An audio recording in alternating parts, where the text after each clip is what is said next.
What's up, everyone? Welcome to the 227th episode of the Pokemon Podcast. I'm your host, SBJ, and with me today, I have Will. Wow, you started faster than I could even think. Wow. Here I am. Hooray. Here you are.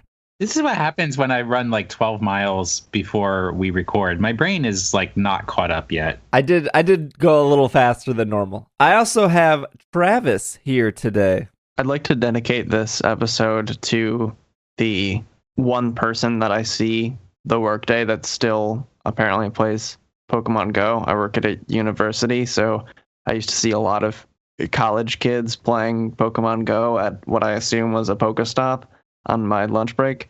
And there used to be like 15 to 20 of them gathered there all the time, and now there's just the one. So I'd like to dedicate that to you, whoever you are. Congrats to that person of nondescript gender.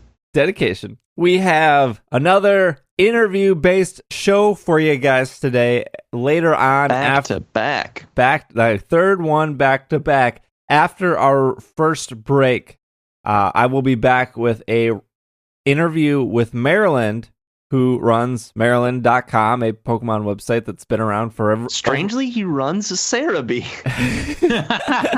It's been around for over a decade. So we originally interviewed Marriland over 100 episodes ago, so it was good to have him back on. Yeah, he's a great guy. He actually lives in the same state as I do, but you'll want to check that interview out. If you're here because of that, note that that's obviously after we get through the news and we get through just our normal non-Pokemon talk.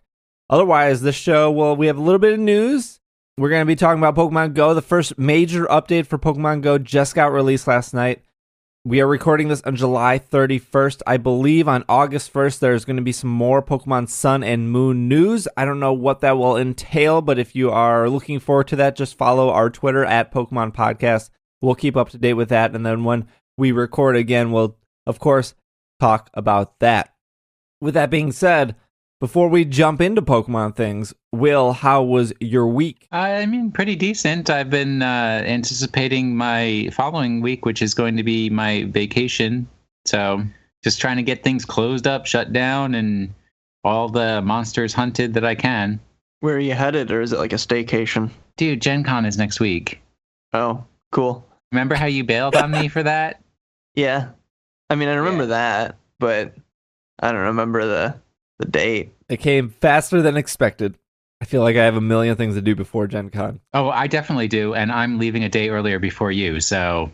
Yeah, that's true. That's true. I was telling less time. I was telling you last night I was up till like 3 a.m. cleaning my kitchen because I like to have my house clean before I leave on vacation. Travis, though, what is new with you? Been spending the weekend with my family, and actually yesterday I was at a friend's bachelor party too. So pretty busy weekend of board games with family and a less debaucherous bachelor party than you would expect. What is it with all these people and their engagements and bachelor parties and marriages? They should like stop. Whoa. Right? They should stop getting married. Marriage is such a like 18th century out of date waste of time. 18th century, eh? Yes. All right. I'm not gonna. Travis, what board games did you play? Was there a good one? My family has taste, please. We played, so today we played Machikoro, which is a good... I love Machikoro. Yeah, well, I don't even know what genre would you call that? Like... I would say it's a pretty high luck game.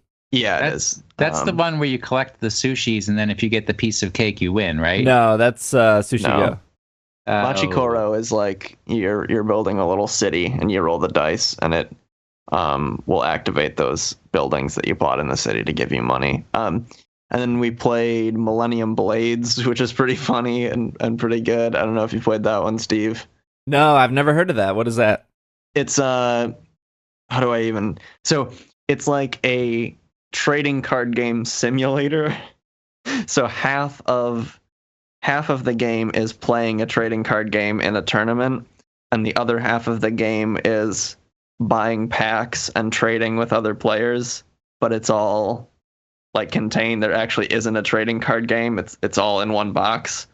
And so like you play the tournament with a fairly simple trading card game, and then you earn like money from doing that, which then you earn points from doing that, and then you can earn more points by like gathering a collection and buying cards and stuff. It's and the aesthetic of it plays on the sort of busy aesthetic that a lot of card games have, especially like Yu-Gi-Oh! So it has like all of these like very vibrant like too many colors and too many things going on, but it's on purpose because it's sort of making fun of that sort of thing. But it's quite fun. I enjoyed it. It's difficult to describe, but if you look it up, cool. You'll understand it. What was that? One more time for the name?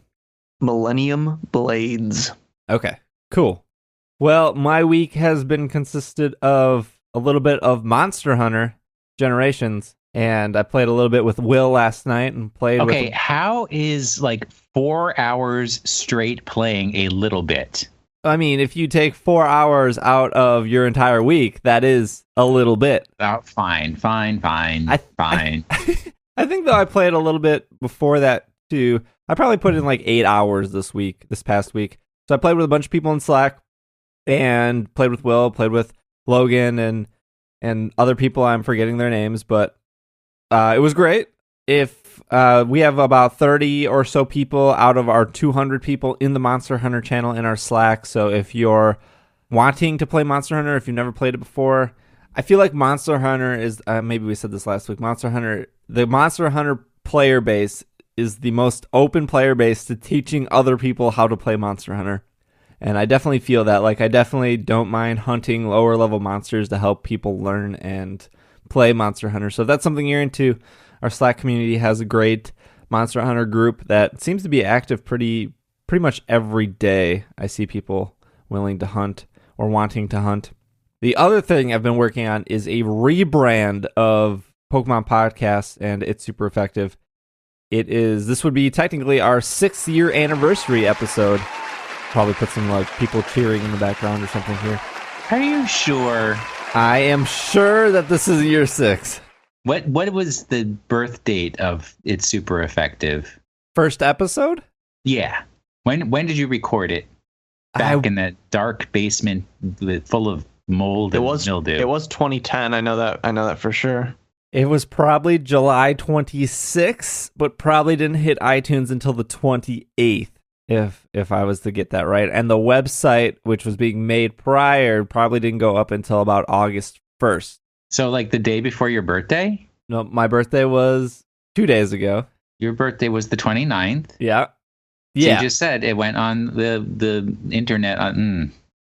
You're just so disagreeable today. I guess that's what we're going to have to deal with. All right. All right. I'm picking up what you're putting down. I mean, I'm sure there's a specific date when that episode was published, but to me, I didn't start you would have had to specifically known that it was created and in iTunes on that date, where I didn't really announce it until the website was up, which was, I think, it doesn't matter. It's sort of like how no one knows for sure when Jesus of Nazareth was born, so we just say that's December 25th because it was lost to time. But it's an important enough. I would say that it's an important enough event to have something on par with Christmas. Yes. Yes. So everyone exchange gifts today. Exchange your Pokemon plushes with each other. Celebrate the 6th year of this podcast. So yeah, I've been working on rebranding, redesigning the logos, the type, slightly the website. The website structure will stay the same, but the graphics will be updated. A little bit of color adjustment. So this was just me being not satisfied with the typography that I used for the podcast art and everything. And I've always enjoyed the Pokeball logo that I originally designed, but when I went down this rabbit hole of looking for fonts and getting that to work in a way that I enjoyed, stuff got changed. So by the time this episode is up, the rebrand should be out and about. Hopefully we're recording this on Sunday afternoon, so I'm going to quickly try to wrap everything up tonight. But I have to give a shout out to Micah, who has been on. He is also a designer, so He's been helping me with that rebrand. I've if you're ever like a designer, or I'm sure musicians suffer from this, or other creative people, it's like everything you make you slightly hate or you're slightly not satisfied with. So it's always great to have like another designer to go to and bounce thoughts and designs off of. And when you guys all see it, maybe I'll go over and talk about why things were changed or how we got to the end row that we did. But I want a justification for every pixel. Every stroke will be justified. Speaking of justification, let's justify some news that came out. I'm not sure if that was a good transition or not. It wasn't. Continue. Yeah. First bit of news is it's a Pokemon party at Gen Con. This is actually off Pokemon.com. There's battling fun for everyone in Indianapolis at the 2016 Gen Con Gaming Convention. Come to Indianapolis on August 4th to 7th and battle in a booster draft and sealed tournament deck using TCG XY Steam Siege pre-release boxes. This is like the same thing they do at like Worlds and Nationals. Plus League Challenge competitions and a Pokken tournament event. Prizes and giveaways will be available for competitors and event attendees alike. No matter how you like to battle, there's competitive fun for every type of trainer at Gen Con. Would you do a booster draft if I paid for it? Yeah, I think so. But like, does anyone actually win a booster draft? No, there are no winners in a booster draft. Oh, no. yeah. Finally, look for the flying Pikachu high over the area event in Hall B in the Indiana Convention Center, and another Pikachu floating over Pokemon Center pop-up shop booth at 2627. Oh, I'm so excited. That's the first time I read that. I was hoping there would be a Pokemon Center booth because I want to waste money on plushes and pins. So booth 2627, having fun battling in TCG video game and Pokken tournament events at Gen Con. So there you go. Will and I will be there. Travis will not be. You got it. Breaking news right here. All right, moving on. Pokemon Ranger Shadows of Almia will be released on the Wii U console in Japan. It was originally released on the Nintendo DS on March 20th, 2008. It has already been released in Europe and Australia, coming to Japan next. Actually, by the time you hear this recording, if you are a Japanese listener, it will be live in the Wii U Virtual Console. So a little bit of news there. I've never played that game. Travis, have you? I have not played any of the Ranger games, no. Oh, Will? I did start that game, but it does share a defect that the current Super Mystery Dungeon does, that the introductory portion was a little bit too long to help maintain people's interest in the game. Sun and Moon pre-order bonuses have been announced for Australia and Europe. These are from certain retailers in Australia, UK, France, Portugal, Belgium, Netherlands, Italy. It looks like if you're in Australia and you pre-order at JB Hi-Fi, you will get a bonus Solgaleo or Lunala figure, one or the other. I guess you would have to pre-order both to get both. Australian customers can alternately buy the collector's edition of the game from EB Games, which includes a pin, a steelbook, and a poster. UK customers can go to Shop 2 to receive a code for a set of Quick Balls, including if they pre-order the fan edition. I think that's also the steelbook. United Kingdoms can pre-order at Game or Nintendo official UK store to also receive the bonus Solgaleo or Lunala figure, including if they pre-order the fan edition. Belgium and Netherlands can pre-order at Game Media, and you get the amazing special code for 12 Quick Balls.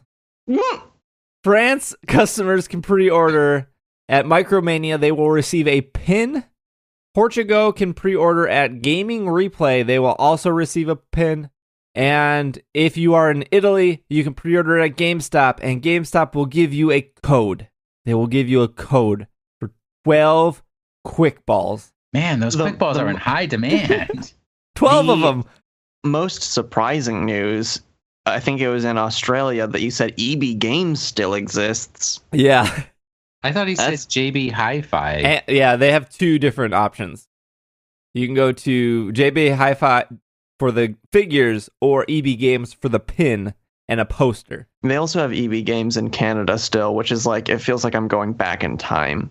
Well, Canada is always in the past, is it not? Yeah, I mean, they're so far behind us technically. I mean, you go there and people are still using 8 tracks. That's not true. I'm just making something up. Wait, did you see the Nicki Minaj Babbage's meme? There's a Nicki Minaj Babbage's those two phrases do not make any sense to me when put together. You have to look it up. It's so hot. Is it like in like a song? It sounds like she's saying Babbage's or something. Correct. That's cool. That's good. Travis has identified the meme without. Oh, I bow down to Travis. He is the meme lord. Oh well, thank you. Is that a compliment? I suppose. Let's. I was on YTMND back in the day. What is? You the man now, dog. You're the man now, dog. Oh, okay. It was so like the oh really meme, and like the what are some other ones to start? Well, a lot of the old like very old memes in the. Would you say late 90s, early 2000s, or was it just early 2000s that was YTMND? No, I was in my current office building, and we moved there in 2006 when the. Oh, okay. So not as early as I'm thinking. Yeah, no, because I know there was a Harry Potter Snape meme. Oh, that yeah, was on YTMND. But around that era, there was a website called YTMND.com where you would upload an image, a sound file, and write some text, and it would generate a website at whatever you named it, .ytmnd.com, where it would play that audio on a loop, have that image or GIF, like animated GIF, and then put the text over it in like all caps Times New Roman in a way that looked like it was like flying at you. And you would just like make jokes with it, I guess. Yeah, it was very much, if to put things in modern terms, like a love child between iFunny and Vine. Because it would just repeat the same very brief animated GIF over and over and over and over again of a meme.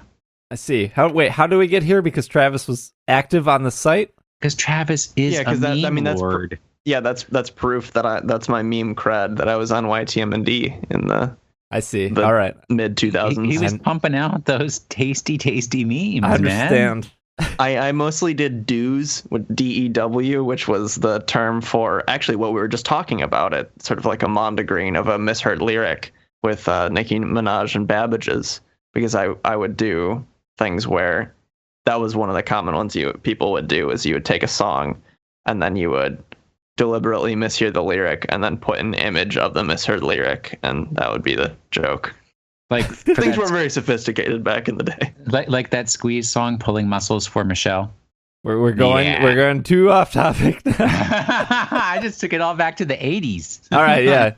Let's talk about the 2016s. And when I mean the 2016s, I mean the Pokemon Go's.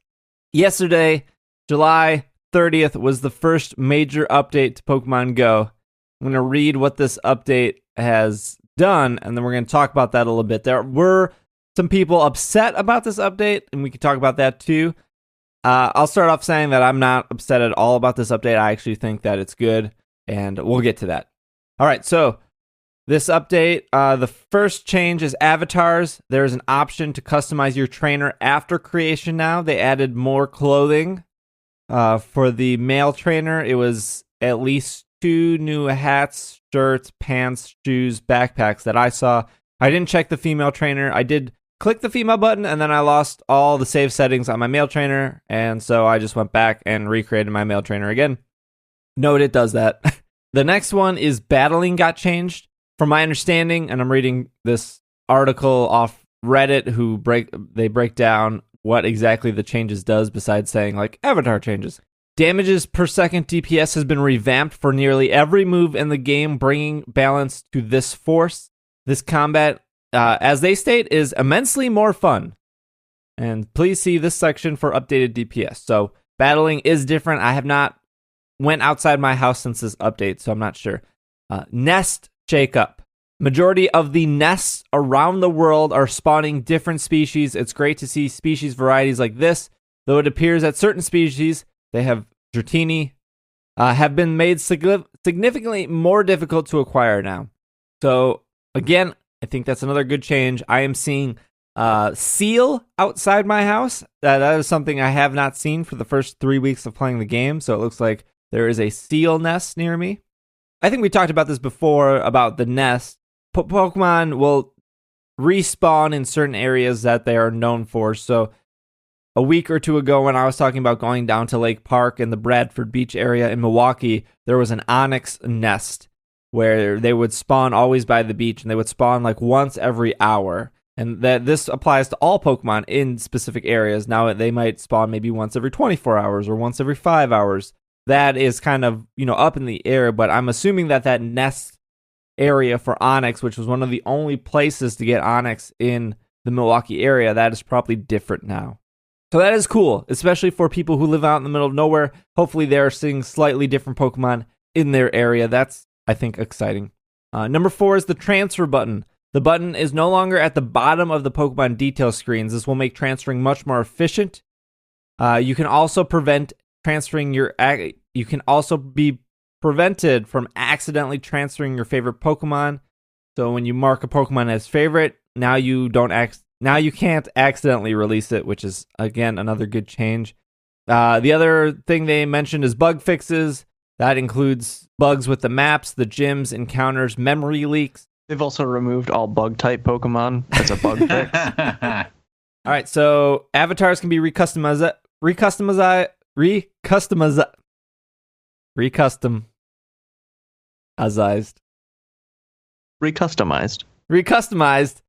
I'm going to keep that, I guess. Adjust battles. Move damage values for some Pokemon. Refined certain gym animations. Improved memory leaks. Removed footprints of nearby Pokemon. We'll get to that. Modified battle damage calculation. Various bugs during wild Pokemon encounters. I'm assuming that's where the Pokeball gets stuck in midair. Updates to the Pokemon detail screen. Updated to the achievement medal images. Fixed an issue displaying certain map features. Minor text fixes. All right. So those are all the updates in the patch notes. The big thing that is corrupted positivity of this game is the removal of the distance indicator, the steps. Now, I'm sure Will knows how this works. I'll break it down for Travis. There is a nearby feature in the bottom right-hand corner of your screen. When you tap that, it brings up to 9 Pokemon that are in the area. And if you have never seen that Pokemon, it is a silhouette of that Pokemon, of the whole, who's that Pokemon? And if you watch a TV show or you know anything about Pokemon, you can pretty much identify which Pokemon that is. Maybe not Voltorb or Electrode, because they're very similar, but for the most part, you can identify the silhouette. Now, under the silhouettes, there was a little footprint, and it was either no feet, 1 foot, 2 foot, or 3 feet. And it meant if there was no feet, that Pokemon would pop up within the minute. Any second it would pop up. If there was 1 feet, you'd have to walk a little bit. I wouldn't say a lot, probably 1 or 2 city blocks. And the 2 feet were probably more of 5 to 6 city blocks. And the 3 feet was, you're probably going to be walking more than a mile. But it showed you the general premise. So if you saw a silhouette of a Snorlax at 3, you could start walking in a direction. And if it went down to 2, and then it went down to 1, you obviously knew you were walking the right direction. If it disappeared, you were probably walking in the opposite direction. So that's how that whole system worked. And for those listening that said well, actually 2 feet is more than 5 to 6 feet, that was just a general explanation. I'm sure people have calculated the exact distance. I was just giving a general of how the feet worked. So in other words, cool it, okay? Just chill for a minute.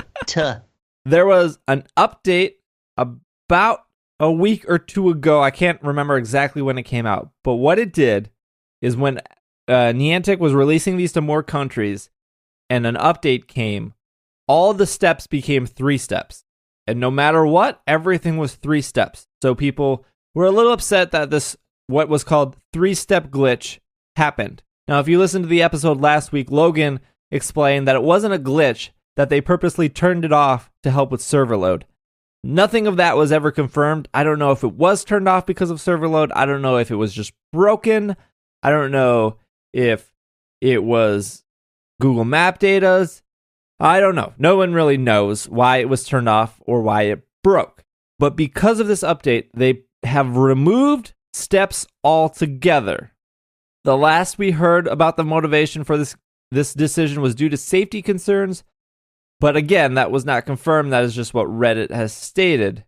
They did say, though, if the Pokemon appears on the map you spotted, they now stay on the map for roughly 300 meters, an increased distance. So again, don't know, but Reddit is very, very upset about this. And on Twitter and on Facebook.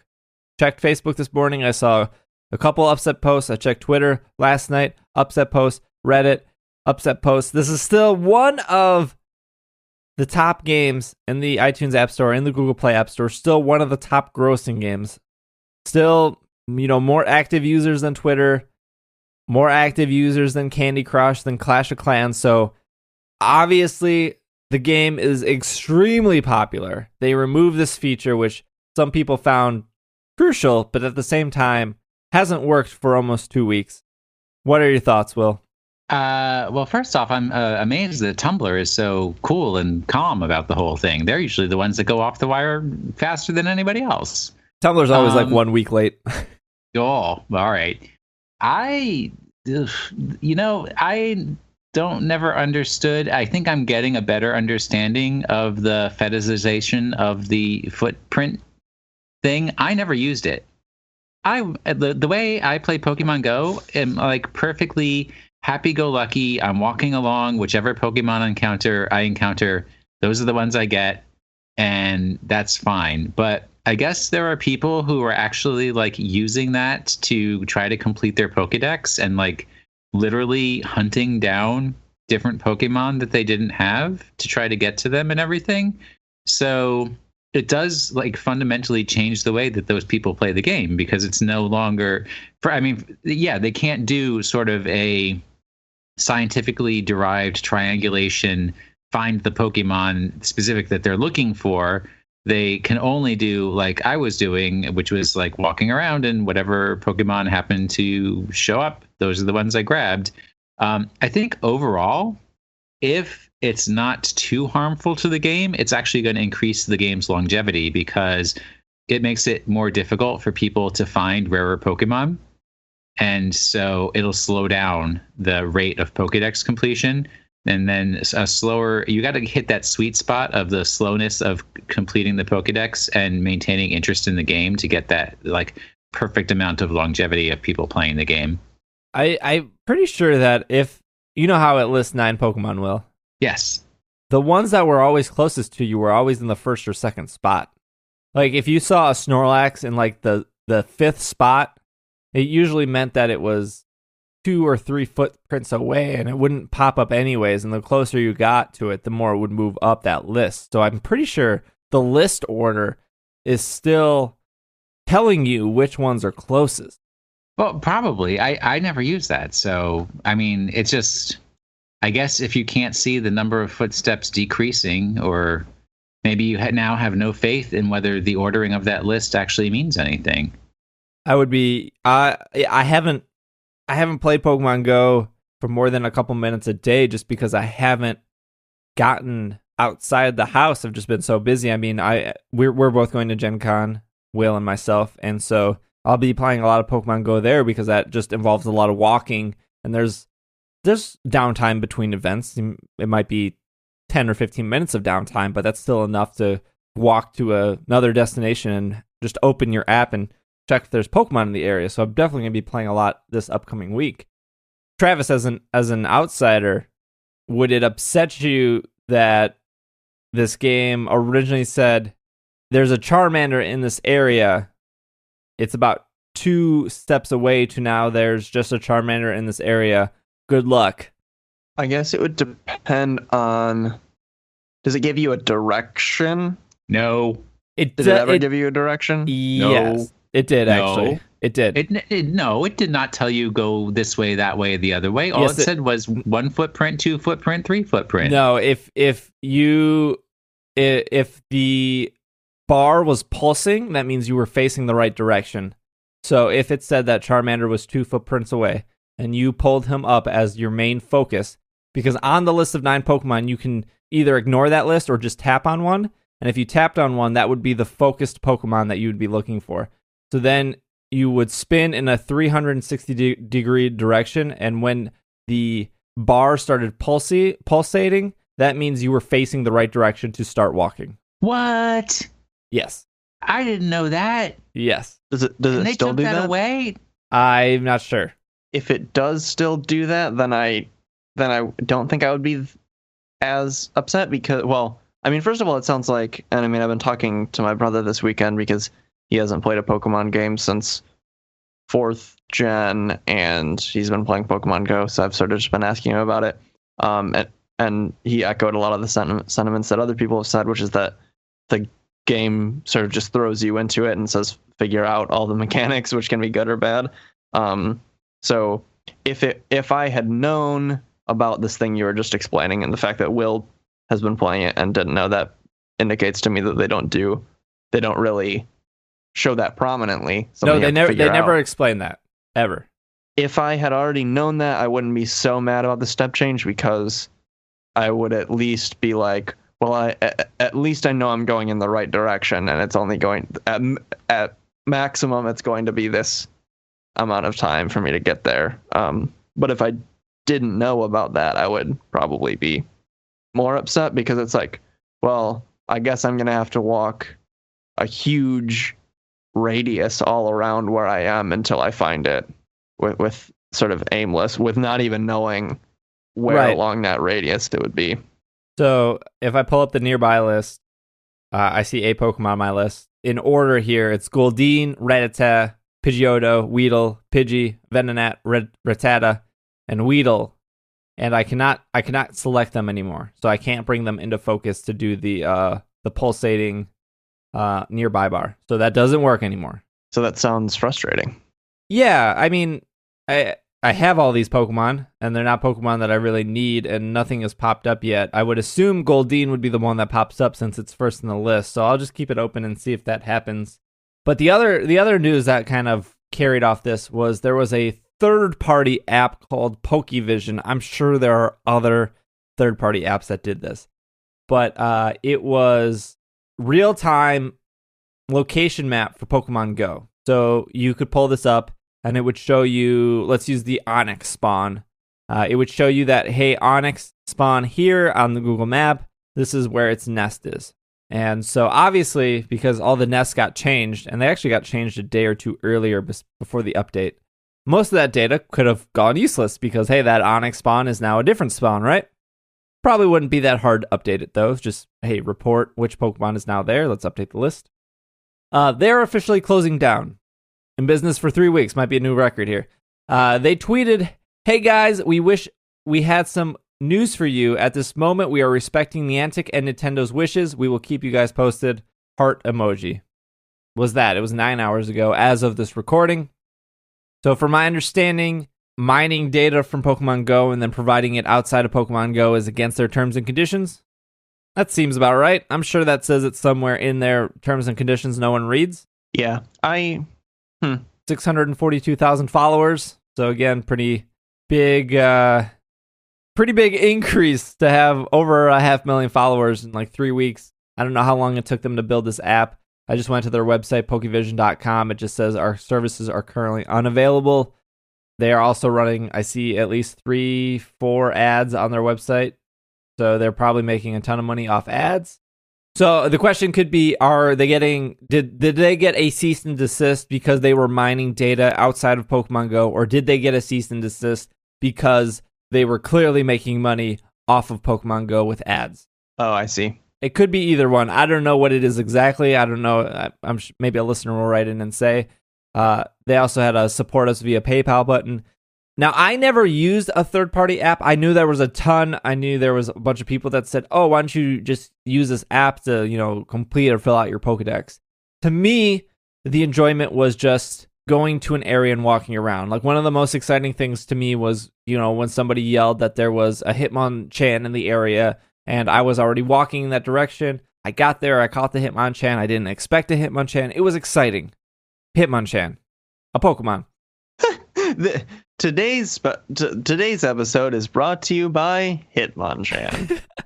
Today's special word is Hitmonchan. If you hear the secret word, you have to scream real loud. This question is for both of you. And this is how I feel. I felt using a third-party app to just find Pokemon kind of takes away the whole exploring aspect of it. Yeah, Pokemon Go is supposed to be an adventure. You go out and you discover for yourself. You don't scientifically use apps to tell you exactly where to go. I mean, if I had every Pokemon except for like Electabuzz, and I've been playing the game for several months and I couldn't find Electabuzz, I would probably use an app and say, okay, where is Electabuzz? Right? I guess that would make sense in some capacity, but... Yeah, for that last one you need for Pokedex completion, yes. Like, where's the Ditto? It doesn't upset... I mean, again, this is someone who hasn't played the game, but it doesn't upset me that much. The idea of it doesn't upset me that much because you're not forced to use it. I mean, there might be a sense in which the people who do use it have an advantage, so they gobble up the Pokemon before the legitimate players get there, but I don't imagine that would have a huge impact on the game, and otherwise it's not like you have to do it. I mean, that's a good point. I guess I've never felt like I was in a race with anyone for Pokemon Go. It's not like, oh, Travis, you have 80 Pokemon, I only have 75.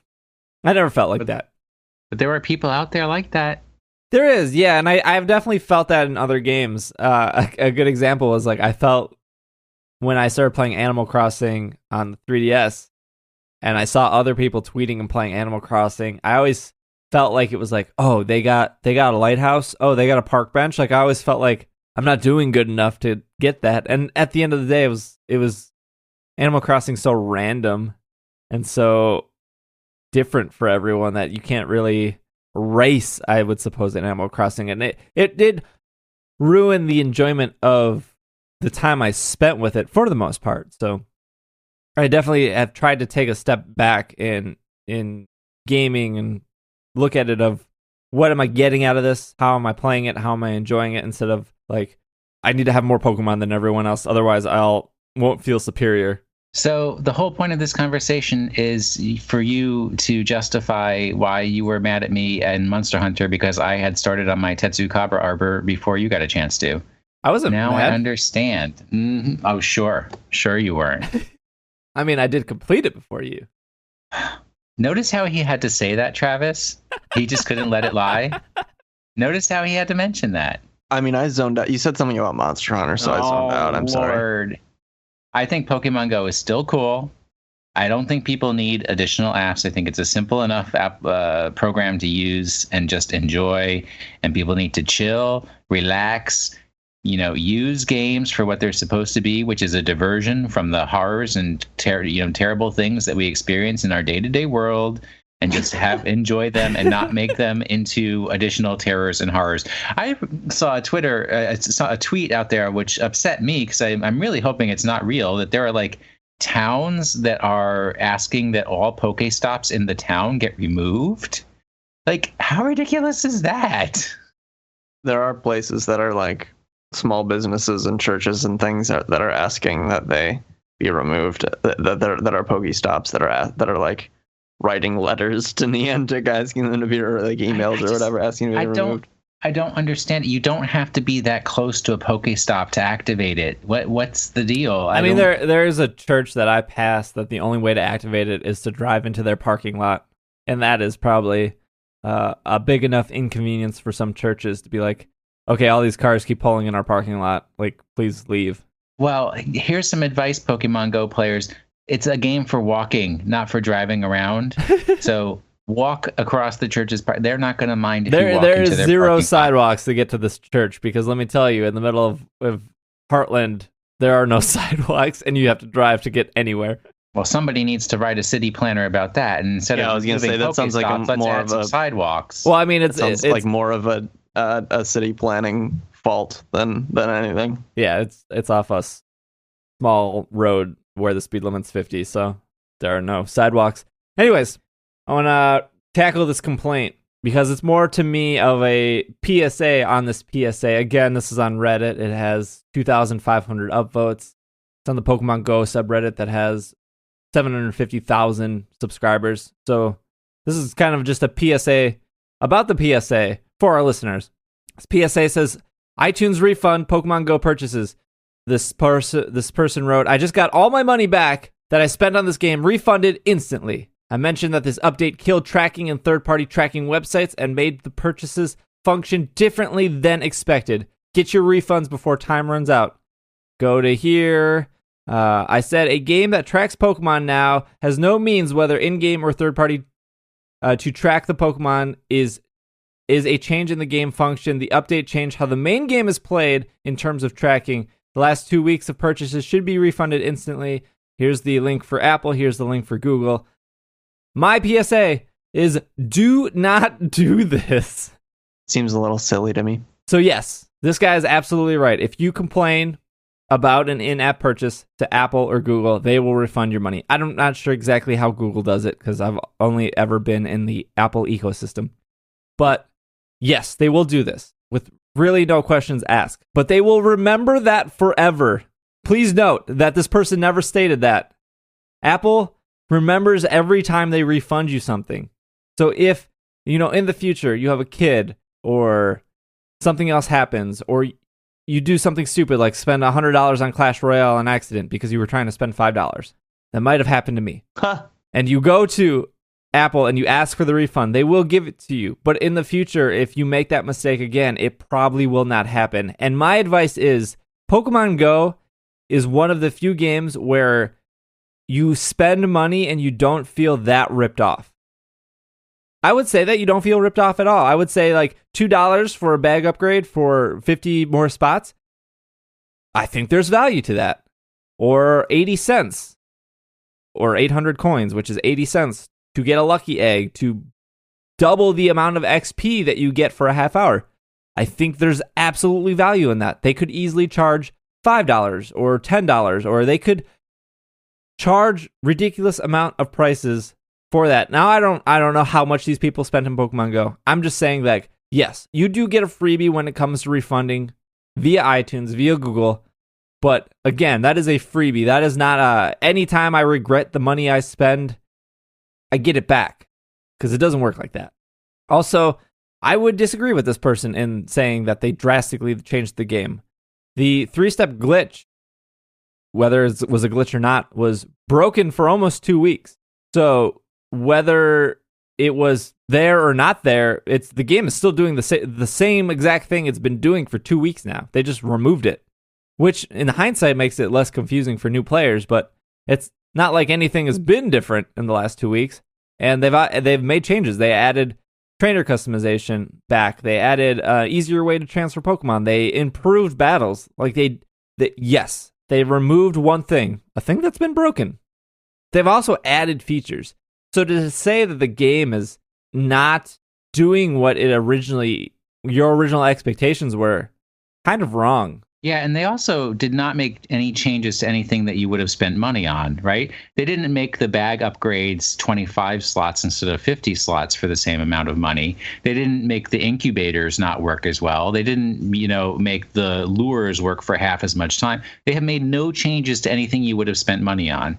The only significant material change they made was on your ability to triangulate on and hunt down Pokemon, which is, in the spirit of the Pokemon world, you're supposed to come across them randomly in the tall grass. You're not supposed to triangulate and find them until you've already completed the Pokedex and get the Pokenav or the Pokeradar. I mean, if you wanted to triangulate, like Travis said, that's not affecting other players, but that's also if somebody was violating their terms and conditions, which it seems like Pokevision was, and I don't know what terms and conditions they were violating, but clearly they were violating some terms and conditions that you agreed to when you started playing this game.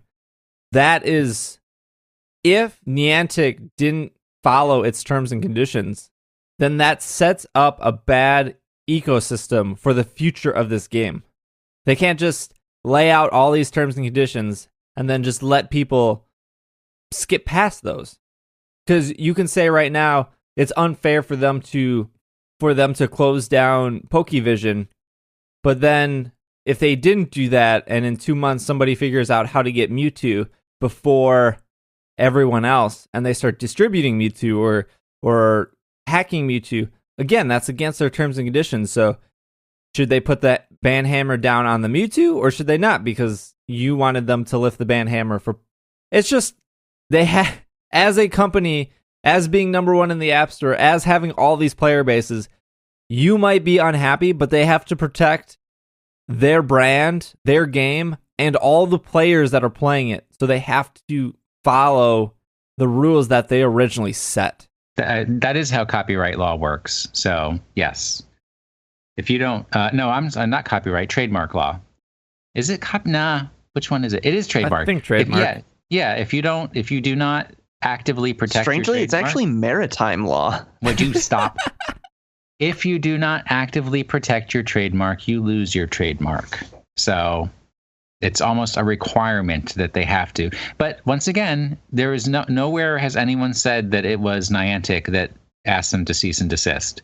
They just said on their own that they decided to stop going. Maybe they didn't make enough money. Maybe they made enough money and said, well, we don't have to work anymore and I'm not going to support this. It could happen. I would do it. The last thing I wanted to touch on for Pokemon Go is that a lot of people, when I say a lot, because I've said that a lot this episode. So what I've seen on Twitter, what I've seen on Reddit, what I've seen on Facebook, are people are upset that Niantic does a terrible job at communication.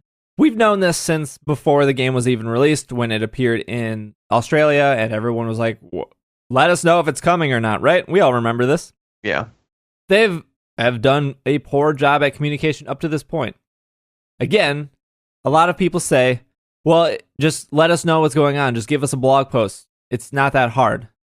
It's easy to say that it's not that hard because none of us know what's actually going on. They also have a job posting for a community manager. Maybe they don't even have a person there that could do a community manager. It's hard to say that, but it's easy to say it's not that hard, but at the same time, somebody has to make sure that what is being communicated is within the guidelines, which is not going to be misinterpreted, which is not going to make people more upset. Now, I just wanted to compare their communication to somebody who does communicate every single week, which is Bungie. And I'm not going to go down this Destiny rabbit hole, but I see parallels, I see similarities in both these aspects. In one aspect, the Pokemon Go player base is saying, just communicate with us, Niantic, just tell us something. And then in the other aspect, the Bungie player base, they have updated every single week since Destiny has come out, which is more than 2 years. Every Thursday, they have communicated something, whether it was major changes, whether it was, hey, we have nothing to report this week, but here's some cool videos from our community, to, hey, there's going to be an update next week, or there's going to be an update in 2 weeks. Bungie has communicated every single week. At the end of the day, the results are still the same. Both audiences are still not satisfied.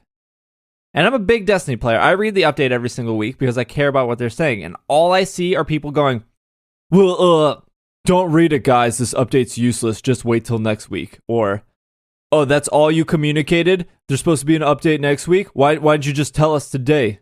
It's just negativity.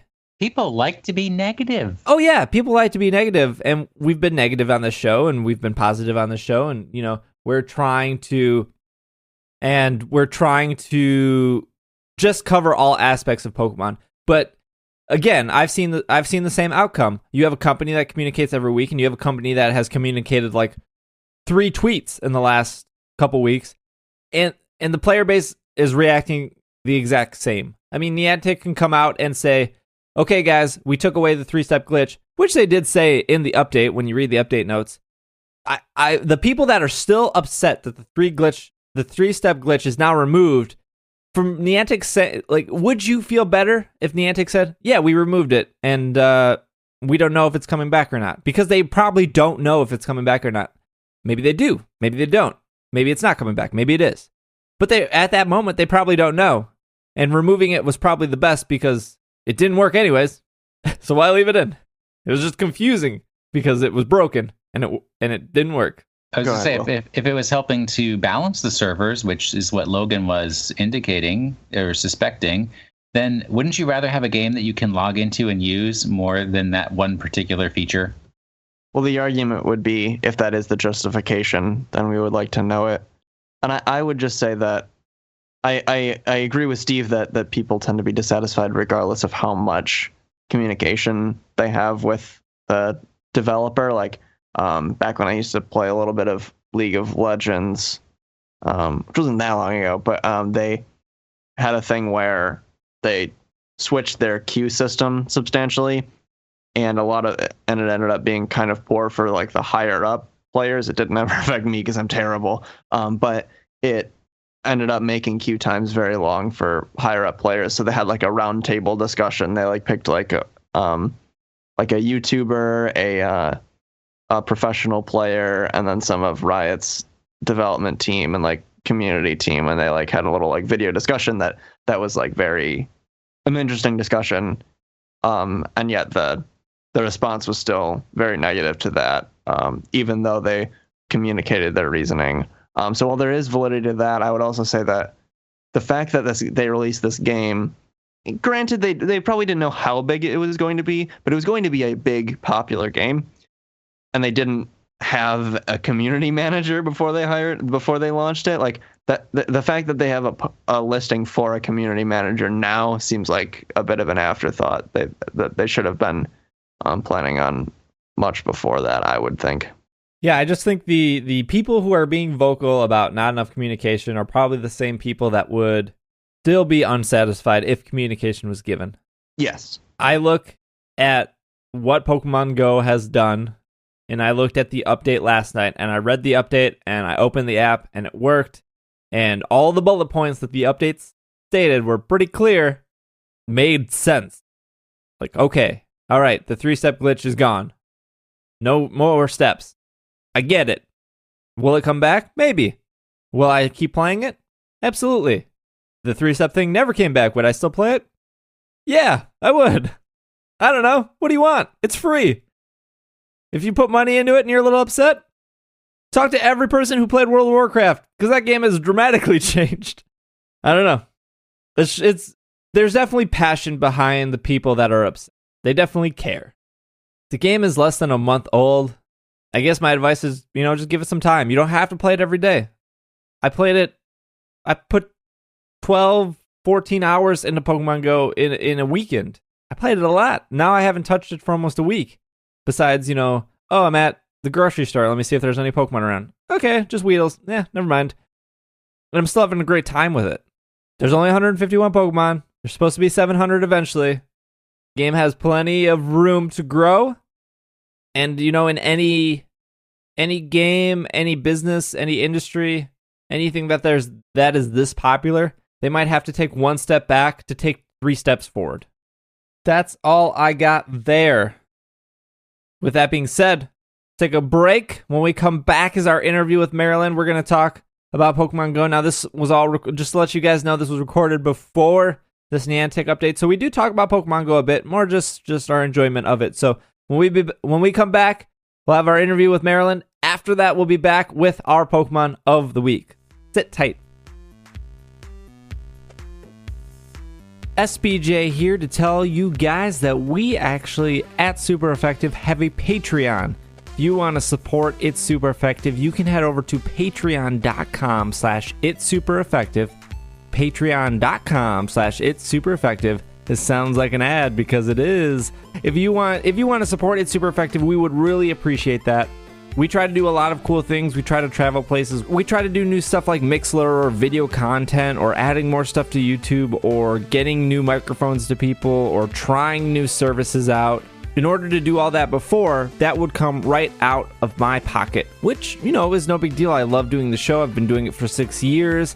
I love you guys listening, but with a little bit of support, it helps me do more. It helps me get out. Maybe I can hit up another live show. Like, I only applied for PAX West because I had the Patreon money if I got accepted for the panel, which I did. It's in September. We'll have more details for that. I could use that money to actually travel out, set up a meetup outside of PAX for fans that didn't go to PAX, speak at PAX, and get you guys a live podcast from PAX. I wouldn't be able to do that without you guys supporting the show for Patreon. So for as little as $1 a month, not only do you help support It's Super Effective, but you also get access to our Slack community. As of this episode, our Slack community has over 200 other Pokemon trainers that listen to the show, and inside that Slack, we trade, we battle, we talk about Monster Hunter, we talk about our Gold channel, we talk about other parts of the community, whether that's movies or Pokken or Pokemon Shuffle or Japan culture or Miitomo. We have a lot of things going on, and it is an amazing bunch of people that for only $1 a month, you can hang out with them too. We have other reward tiers as well. If that's something that is of interest to you, head over to patreon.com/It's Super Effective and support us today. If that's not for you, totally cool. It's Super Effective will always be free. The patronage is just something that we welcome. Enjoy the rest of the show. And we are back from our break. Got another special guest for you guys. This is the third week in a row we're doing a special guest, so you got big shoes to fill. How's it going, everyone? Marriland here. I'm glad to be here. I was hoping you would do that because it always signifies you.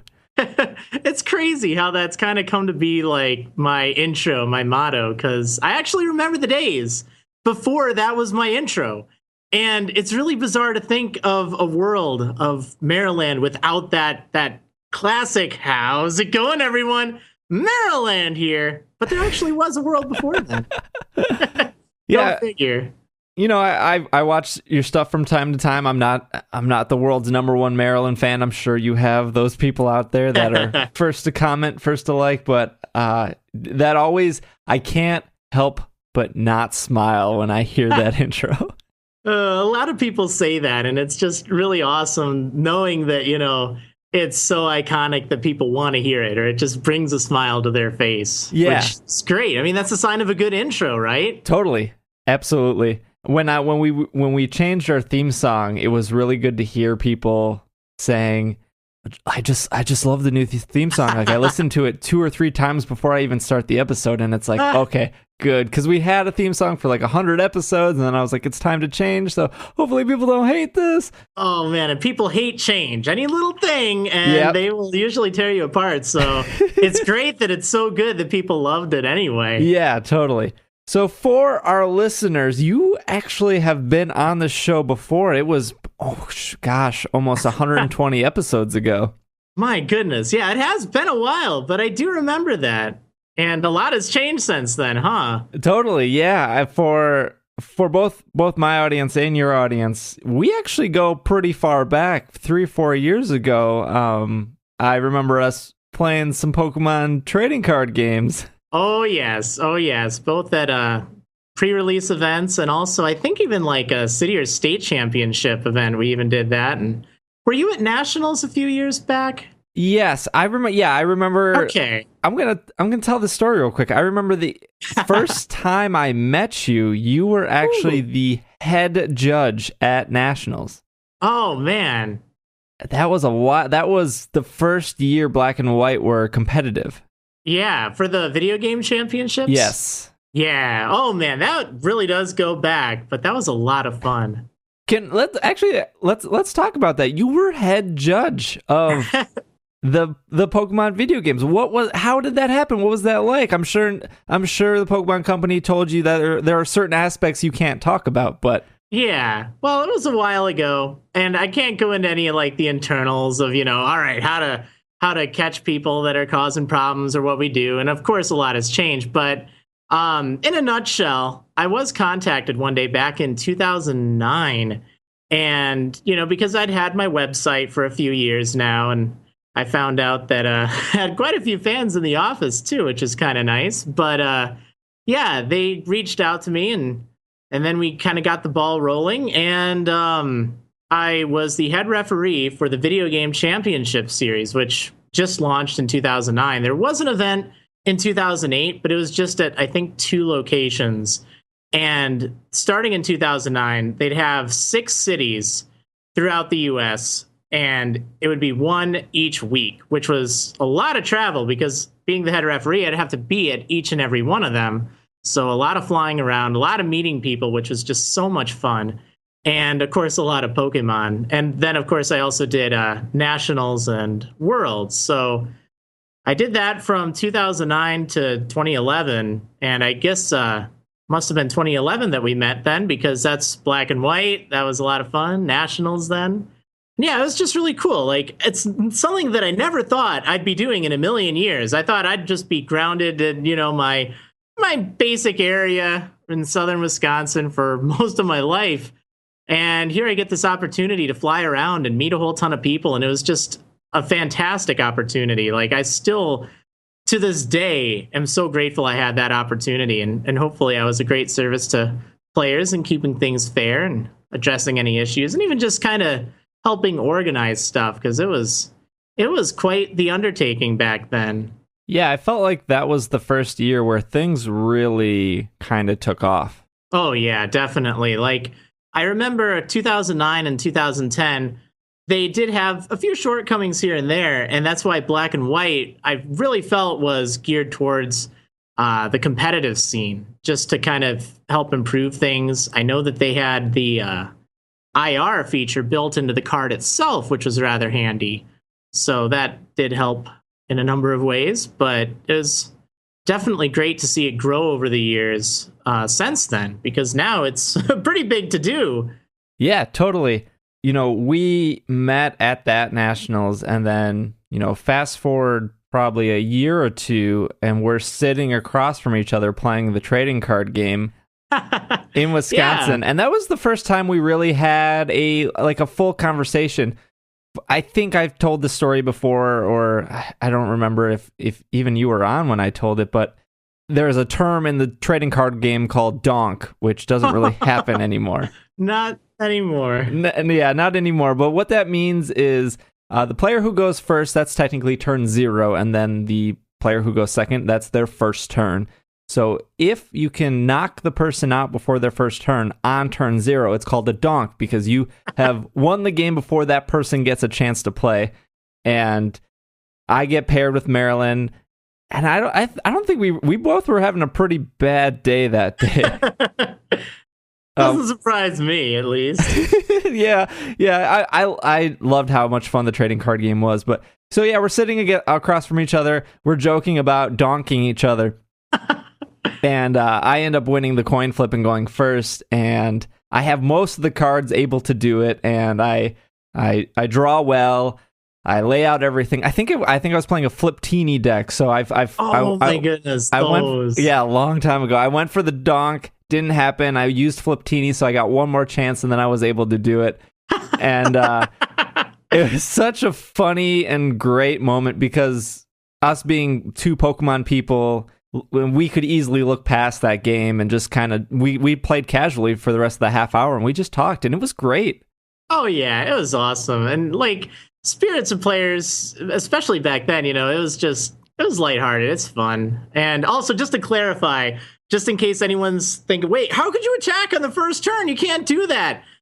Back in those days, you could attack on the first turn. I don't think you could draw a card back then, and then they changed the rules so often to kind of keep up with things. But yeah, back then you could attack on the first turn, and it did lead to those donk situations, which I didn't really like. I mean, I can laugh it off. I don't really have too much of a problem with it, but I know that some people just hated that, and I didn't really like how it really didn't lead to a good game, because it was over before you could even do anything. Yeah. But that's how the game goes. The only benefit is now you have the rest of the half hour to go get something to eat or go to the bathroom. True. There's definitely advantages to that. But when you're the one doing the donk, then your next half hour feels great. Yeah. I don't know. I always feel guilty, or at least felt guilty whenever I did that, because I did in my day. It's just the game. You kind of had to do it, but I never really felt great about it. So yeah. Yeah, but it was good that we just kind of sat there and kept talking and everything. Oh, yeah, it gave us a good chance to kind of catch up after all that time since Nationals. Right, yeah. And we talk off and on.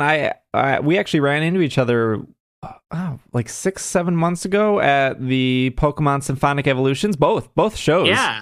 Oh yeah, that was great. That was, I think, almost a year ago. Yeah, I think it was July last year. Was Or it maybe that even far? June. Yeah, I was thinking about that the other day. It's like, when was the last time I ran into you? And I think it actually was all the way back then. Yeah, wow, that was well, it's coming back up in Wisconsin again, so I hope so. That'll be great. I'm sure we'll be meeting again, and it's funny because we were in the same state, so there's not a lot of barriers restricting us from actually hanging out. But let's talk about your website real quick, because it's an old site. Yeah, that's a story. So it's changed a lot over the years. I guess I'll give a little timeline here. So I started my website, Marriland.com, back in 2000. Not 2000 and insert year here. No, 2000. It was that old. The dawn of the internet, essentially.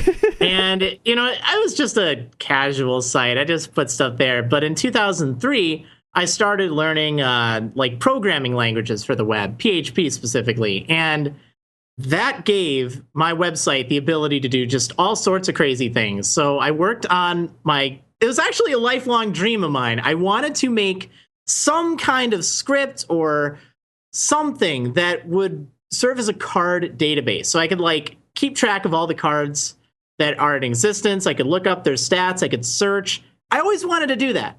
Never knew how. And just by studying the online manuals and doing some research here and there, I managed to make a script that did that, and it was just the coolest thing ever.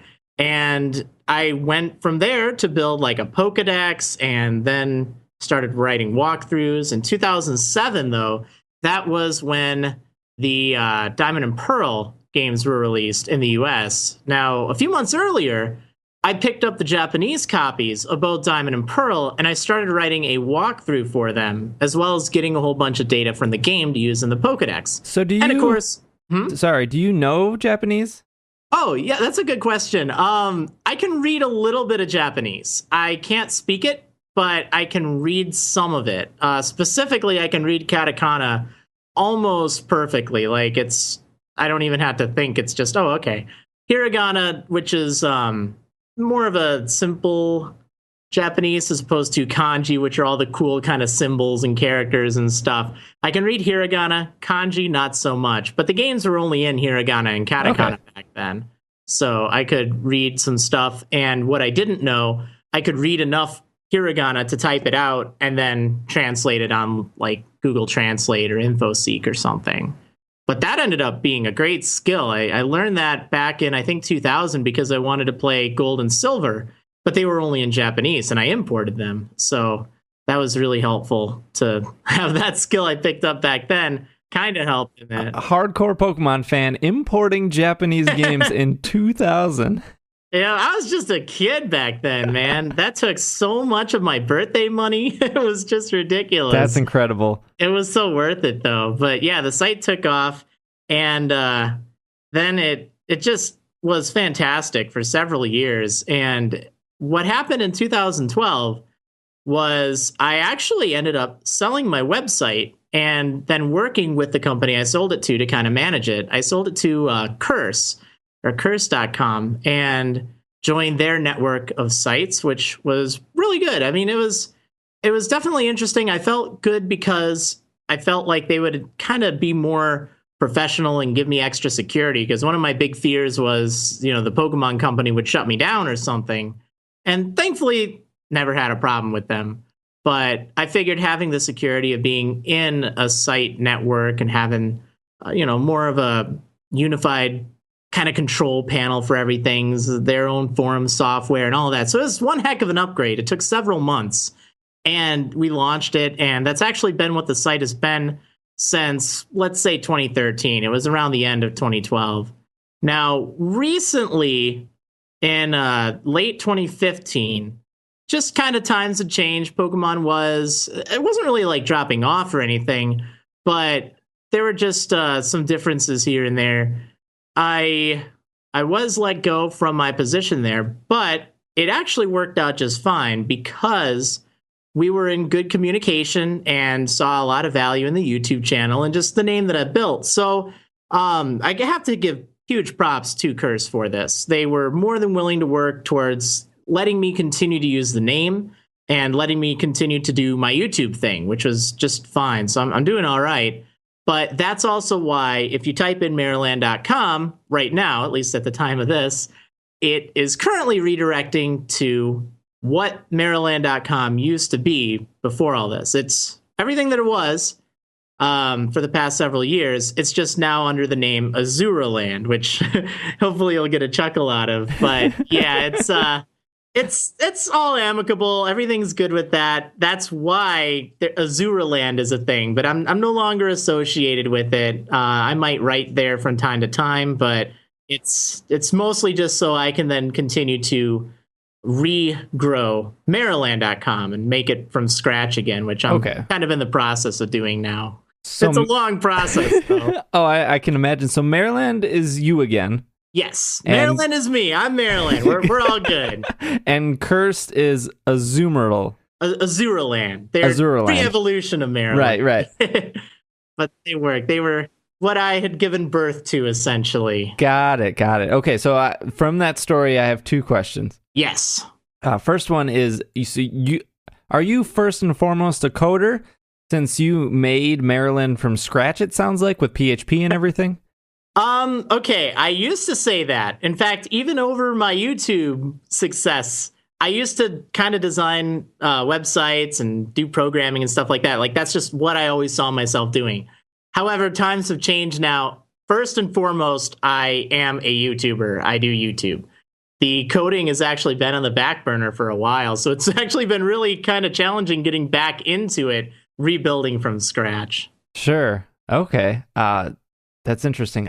Second question now has disappeared from my mind, but oh no, that's all right. I did want to talk. I'll think of it eventually.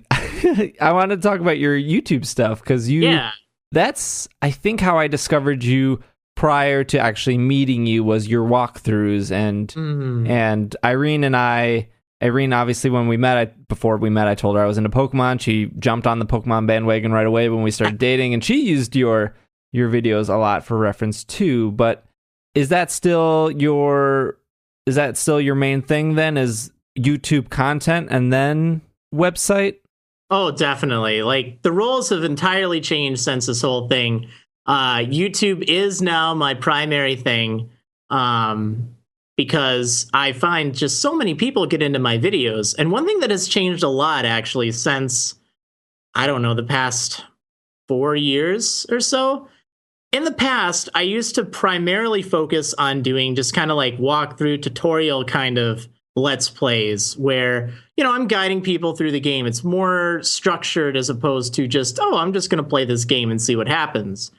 Recently, though, I have found a lot of people enjoying different challenge runs that I do, specifically like Nuzlocke or Wedlock challenges, which basically, in a nutshell, mean if any of your Pokemon faint, they're considered dead, and you have to release them. And that sounds really harsh, but it does make the game so much more interesting and quite a bit scary, too, because you really have to prepare for a whole bunch of situations.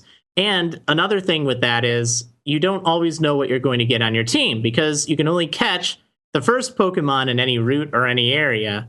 So, one game you might get your favorite Pokemon, the other you might end up with a Zigzagoon, and it might not do very well. Right. But then you give it a chance and it ends up going all the way to the Elite Four and just totally surprising you. Like, moments like that, they're really cool. But I found it to be very interesting how my informative style has changed more to an entertainment style, where rather than focusing on getting people through the game, it's more sharing my experience, which is cool. And I do still do walkthroughs for new games when they come out, but that's not the only thing I do anymore. Sure. Actually, my question from earlier. Yeah. Big on YouTube, obviously. Do you have, quote, I'm like doing air quotes right now, a real job? Or is the YouTube, is the website, is everything you do for Marriland like 100% of your time? That is a very good question. So prior to 2012, where I sold the site to Curse and worked for them, my website was my primary job. I got absolutely $0 from YouTube. It just wasn't a thing back then. In 2012, 2011, I think it was, there was a bit of an issue on YouTube, and I lost all the videos on my channel due to these false DMCA strikes and all of that. It was terrible, but I did manage to get that all back, which was great. And when I joined Curse, I also became partnered with them, which had been something that had changed in the past year or so since then. And that means I could monetize my videos, which started out pretty nice, and it's still going strong. And now with the site kind of in limbo, YouTube is now my full-time thing. So it's pretty crazy to think that making videos of Pokemon or other games is something that you could make a living on. But I guess another thing to remember is how much time goes into editing each of these videos and recording and commentating and stuff. It's a lot of work. It's definitely a full-time job, but it is a full-time job that I do have some control over, which is definitely appreciated. Yeah, totally. I don't dabble in YouTube now. The episodes that I record, I put them on YouTube just for, search engine optimization. Like, somebody stumbled upon that. Now they can see that, we're in iTunes, we're in Google Play and stuff like that. But when I interviewed Xavier Woods from the WWE and we filmed some stuff downtown Atlanta, I ended up editing and putting that on YouTube, and it was a 7-minute video. And it took over 5 hours to edit 7 minutes. I believe it. I definitely believe it. It does take a lot of time. Anytime I do like news videos or stuff, it takes just hours just for several minutes of content. Right. Yeah. So yeah, I could imagine that eats up your time. That's why I was curious. You put out so much content. Yeah. How would you have time for other stuff? Yeah, every now and then, sometimes you just get burnt out from it. And I've been known to take breaks here and there. And sometimes it's like, wait, it's been a week. Where's the video? Where is it? And sometimes YouTubers just need a little bit of time. And then they get rejuvenated and can come back at full force and release a whole bunch of fun content. Right. Speaking of getting burnt out, you do...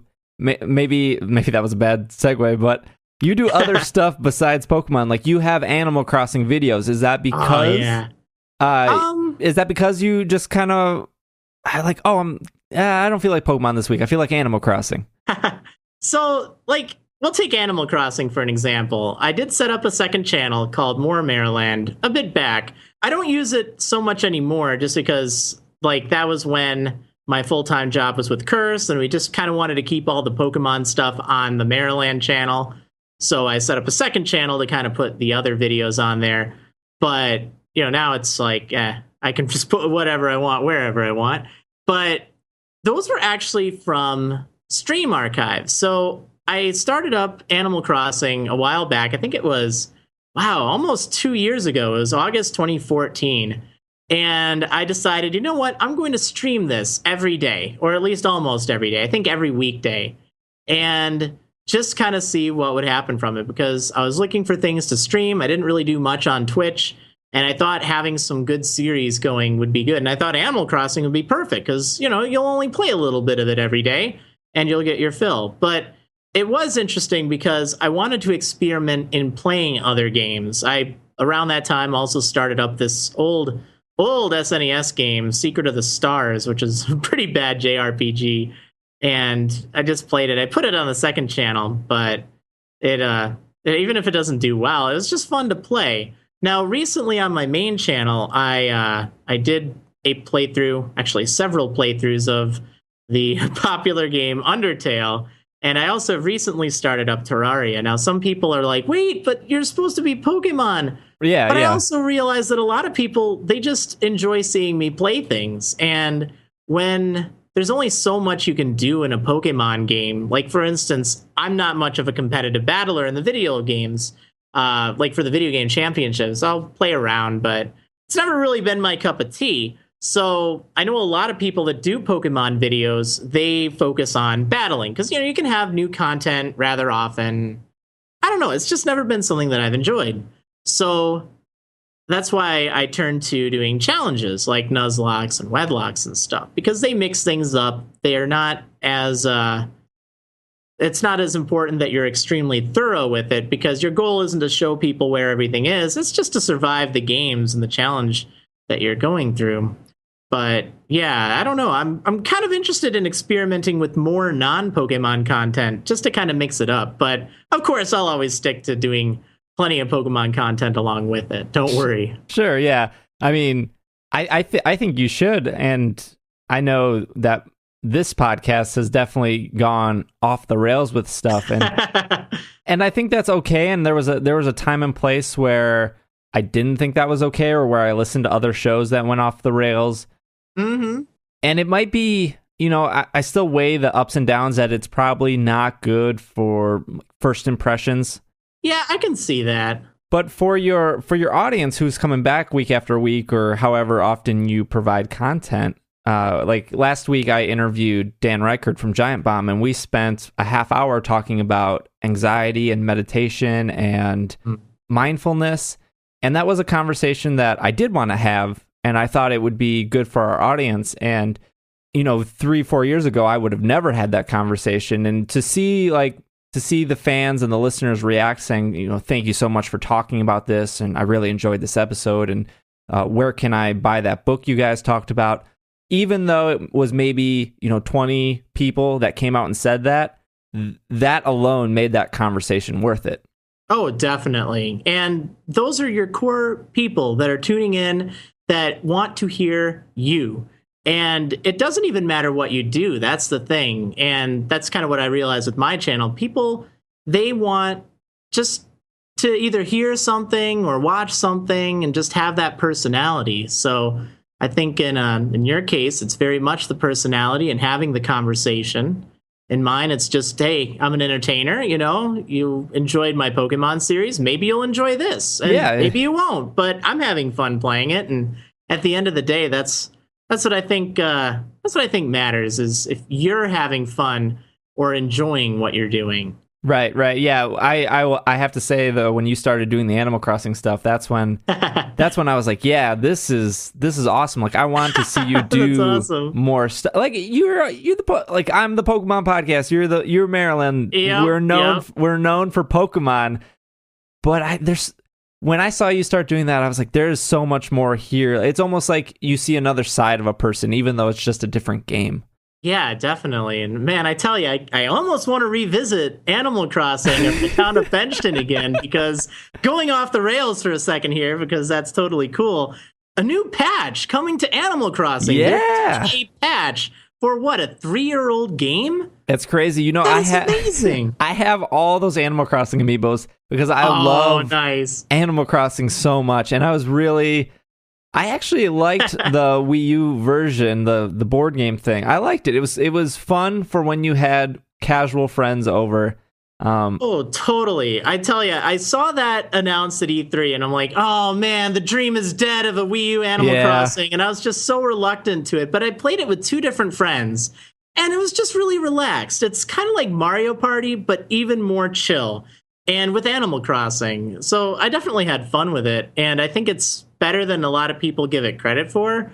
It's not the greatest, but it is kind of fun. It's like one of those games where you have friends that come in out of town and you want to talk with them, but you want to have something just so your hands can move or something. It's really great for that.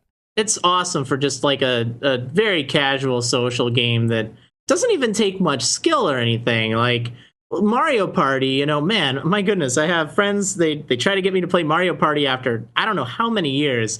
And it's like, all right, how do I do all these different mini games again? And it's just confusing. It's like I just keep getting destroyed. Whereas with this, it's a board game. It doesn't have any wacky mini games at the end of every turn or anything like that. You just have it on in the background, chat a bit, laugh at funny situations that happen. There have been some funny situations in just the several games I played. I think I ended up getting like 90,000 bells on some random event. And everyone was just like, wait, what? What just happened?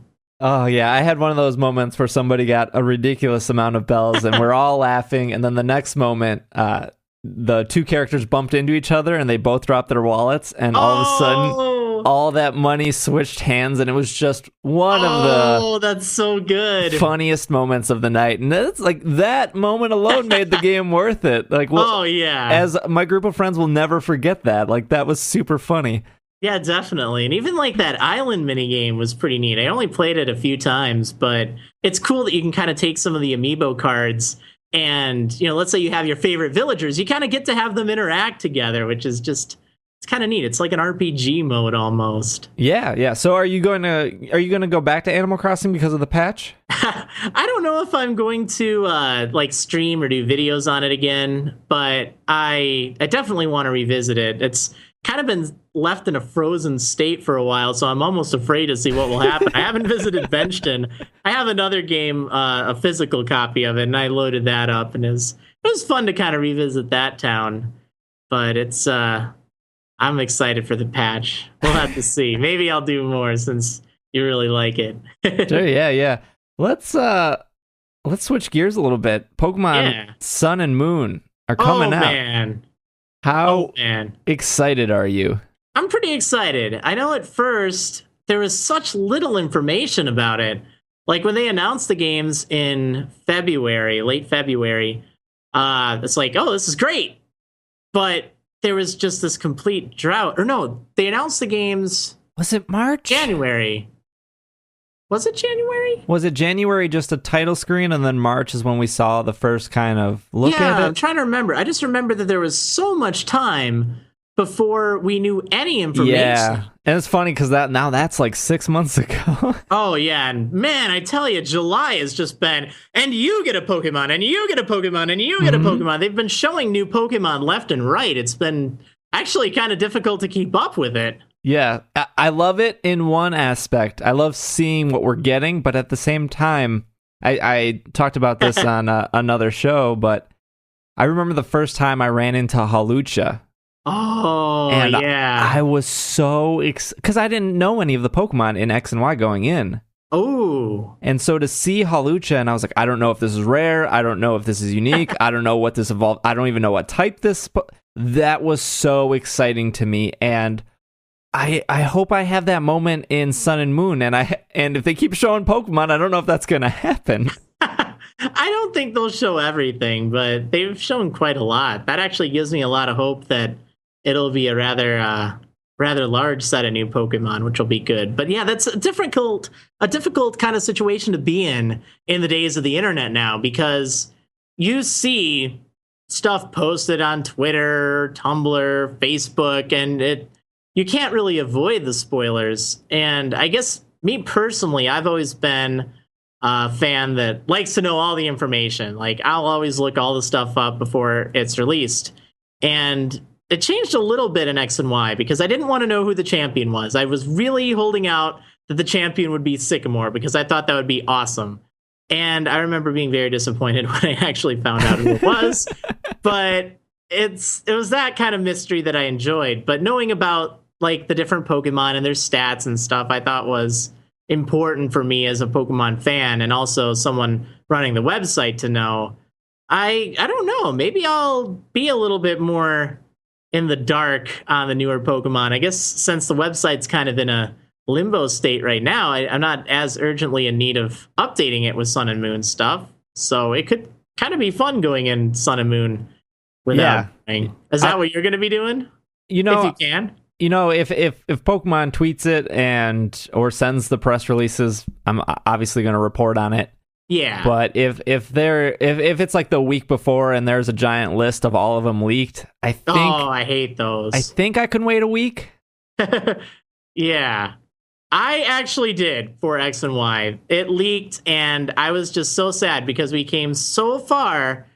And, even though I would have looked the stuff up maybe like a day or so before, it just felt like, come on, is this really how we want the information to be released in some weird leak? I remember I remember that leak because right before the entire leak, they leaked the final evolutions of the starters. Oh yeah. And so I saw both links, and I was like, well, I have like 4 days to go. I'm just gonna look at the 3 starters, and I did that. And I was satisfied, and that made me pick Fennekin just based on Delphox. But I was able to not look at that giant leak, and it was only like 4 days. But no, it felt good because like that Hawlucha moment, and just seeing other new Pokemon for the first time was Like the first time I saw Gumi was also a moment where I was like, I don't know what this thing is. But it looks awesome. Yeah, so, yeah, what is there a specific thing in Sun and Moon you're excited for? Oh man, I mean, obviously trucks. Like, look at all those trucks. Yeah. I love that in the concept art. I think that's really neat. I don't think it's actually going to play a role, but I'm really excited that trainer customization is returning. That's just something that I felt was so missing from Omega Ruby and Alpha Sapphire that I think this will be just so refreshing being able to change my clothes again. But yes, I don't know. I recently had a situation in one of my series where I used a poison type move against Aerodactyl, thinking, oh, well, I know that ground resists poison, but I don't think rock does. And sure enough, it did. So I'm like, oh, wow, I feel really dumb now. But if I had Sun and Moon, that wouldn't be an issue. Yeah, they tell you. They tell you. Now, what are your thoughts on that? Because I found a lot of people were really hesitant to that idea. And I guess me personally, I think it's a great tool for newer players and even veterans alike. I mean, people that say that it takes away the challenge. How is memorizing really challenging? Right. Yeah, no, I have to agree with you that I think it's a great tool, and I think it breaks down the barrier for people who might find that stuff intimidating. For it to exist, it was almost similar to telling somebody not to use a calculator to do math. Yeah, that's exactly it. It's like, at the end of the day, you have all of your moves. You're not going to be changing them mid-battle unless, well, you level up or something. But what does it matter if you see if a move is super effective or not? It just helps. Right. I mean, if you're actually competitive, you shouldn't be banking on the fact that your opponent might not know the types as well as you. Like that's not a good strategy. Right, exactly. It's like, yeah, you should know that already. Both players should. And most of the time people do stuff from memory anyway, but I just think it makes the game so much more accessible. I wouldn't mind if there was a toggle for that. Like if people just really didn't want to see that for whatever reason, hey, go for it. Yeah, maybe they could challenge themselves because they pride themselves on memorizing that. I don't know. A lot of people do. It's weird. I don't get it. It's like, but I do like that it also shows stat boosts and abilities and things like that. I think that's just a great idea. Yeah, I am excited for that. I think the biggest thing I was excited for was the character customization coming back. Yep. Oh, definitely. That's really good. And of course, multiple islands. I think that'll be neat. Yeah. Now this hyper training stuff. Yeah, what are your thoughts on that? I'm really intrigued by it. I think that the ability to, because presumably it's what will raise your individual values, your IVs. Like they've all but confirmed it. I know that they don't use the IV language specifically, but we know what it is. Right. And I think that's been one of the biggest hurdles to clear when you're dealing with competitive battles. It's the fact that, you have an individual value for all 6 stats for every individual Pokemon you find. So, you could get something in the wild and it's really cool, but it has terrible IVs. Or like a shiny. Yeah, exactly. Like a shiny or something. It could be great. It could look cool, but you can't really use it competitively because its stats, it's like default stats, it's base. They oftentimes call it, I think, no, base stats are EVs in the game, but whatever the case. Yeah. The fact that now you can't actually train them beyond just their starting set amounts is brilliant because they did make improvements in Gen 6. For instance, breeding, it's relatively trivial to get a 5 or even a 6 IV Pokemon, whereas in Generation 5 and earlier, really the only ways you could get a perfect IV Pokemon was through either cheating or through like RNG manipulation, which, some people kind of have issue with, and understandably, but they did make that more accessible. Legendaries always have 3 perfect IVs, which is good.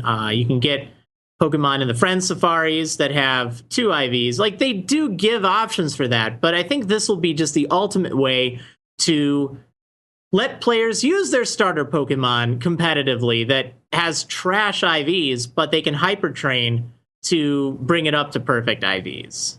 as opposed to just having to breed it and, hey, tough luck, kid. That favorite Pokemon of yours, well, it doesn't have good IVs, so you can't use it. Yeah. And of course, it'll be nice for legendaries too, because you won't have to worry so much about soft resetting for them. You can just catch one, level it up to level 100, and max out its IVs, hopefully, that way. Yeah, especially since there's been a legendary every month being distributed.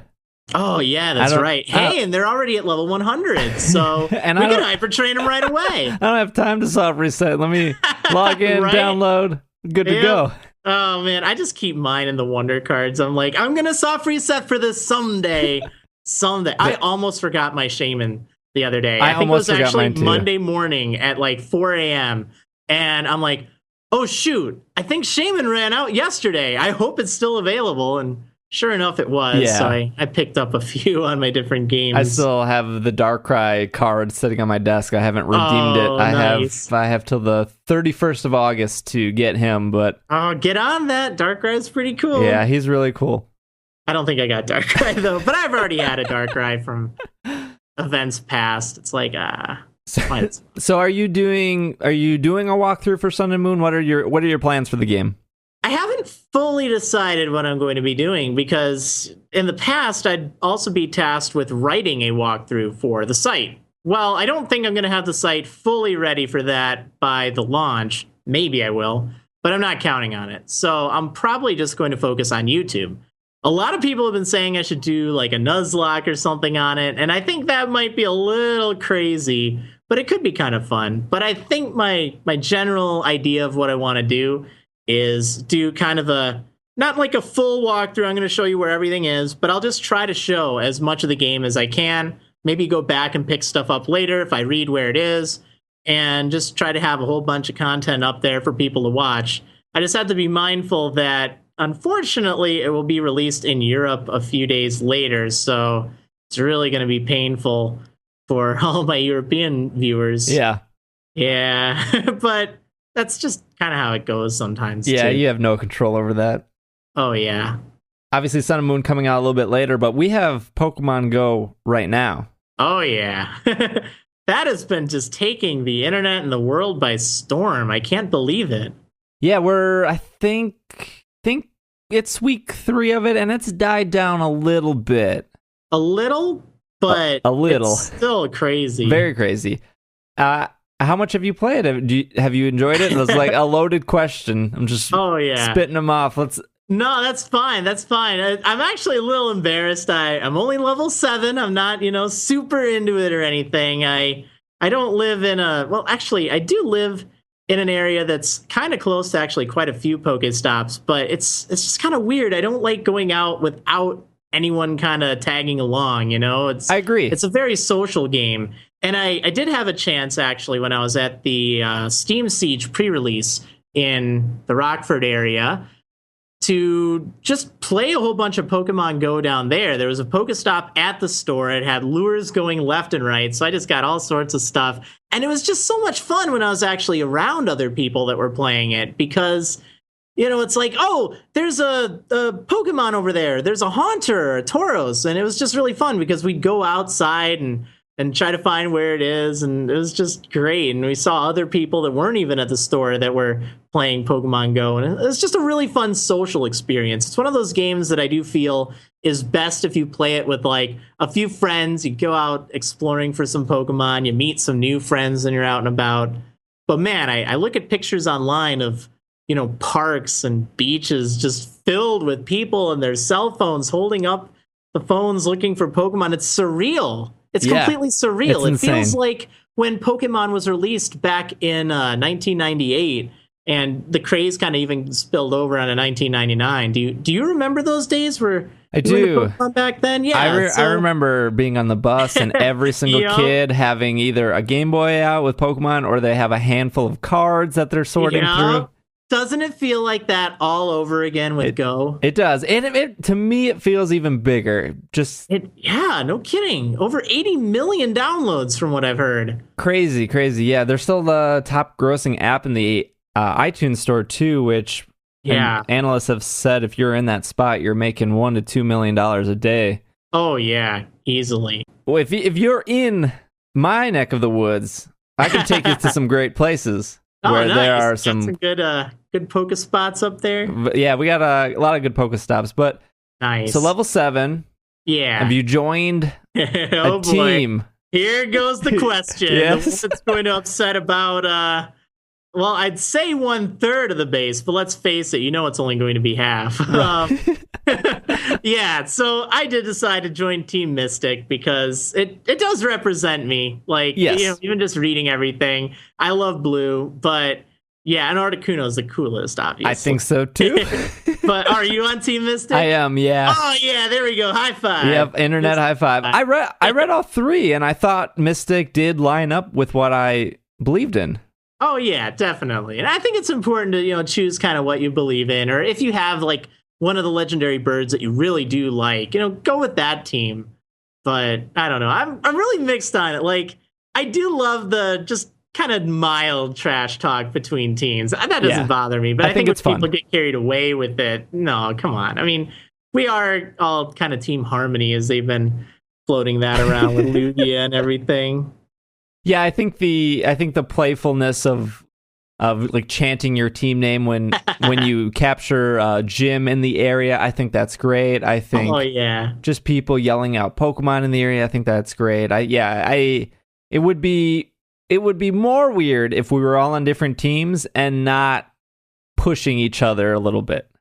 Right, exactly. I think that rivalry really does kind of encapsulate what Pokemon is about. It's good to have rivals that might be on a different side than you throughout the game. I mean, you see rivals in the Pokemon series over many years, and they're usually rather defined.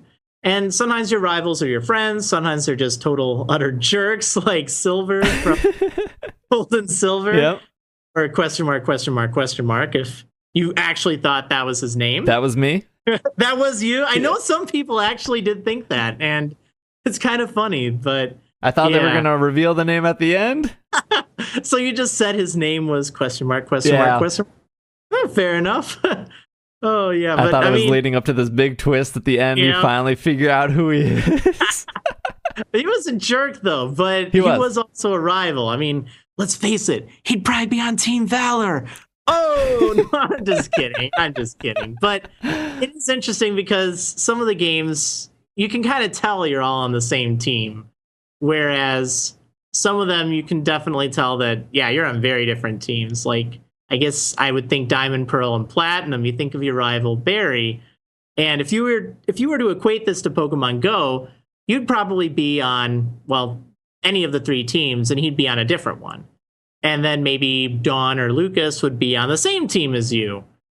Or maybe an entirely separate team, like Team Instinct or something. Sure. Yeah, but you can see those connections. It's neat to think of it that now you kind of have rivals in the real world.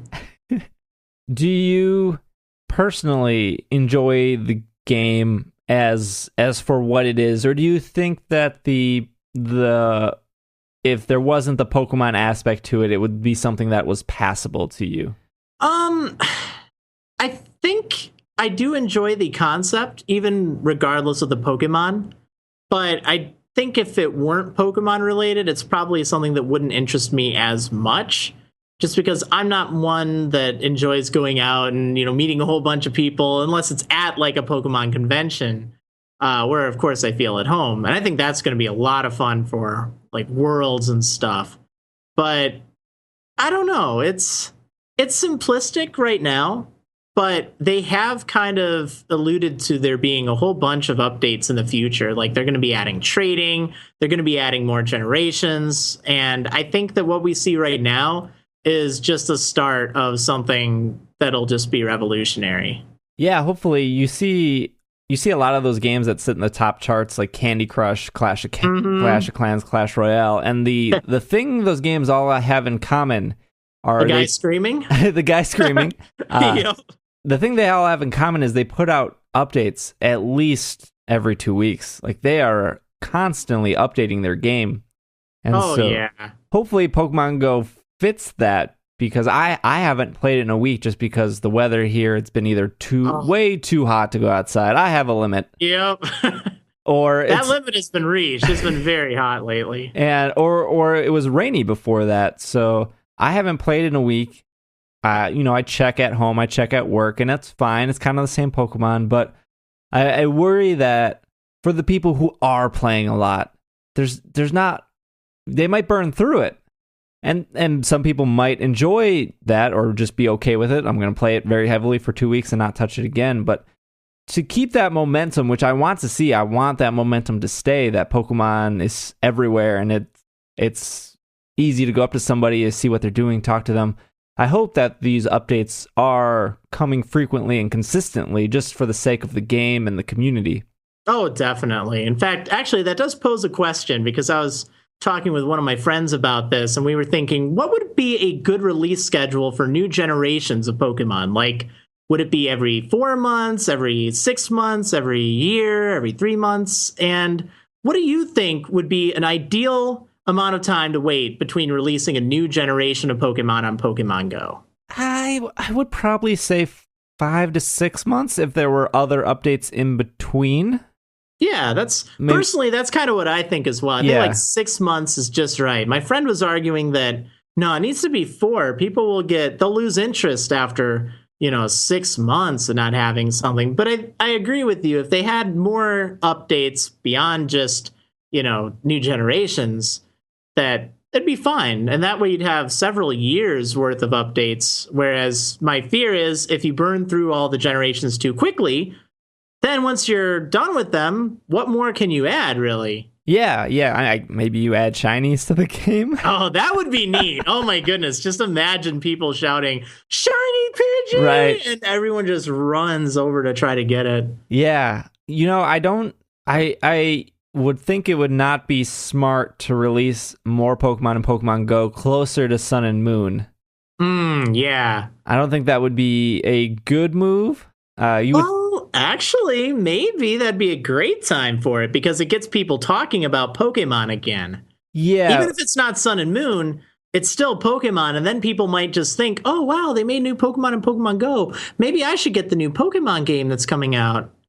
Right. Or maybe not. I don't know. It's weird. I'll be curious to see if it's actually going to be competing with Sun and Moon, or if it will just totally help its sales. Well, do you think they should do Generation 2 next, or do you think they should do the newest generation to then show people these new Pokemon and go, hey, there's a game for that right now?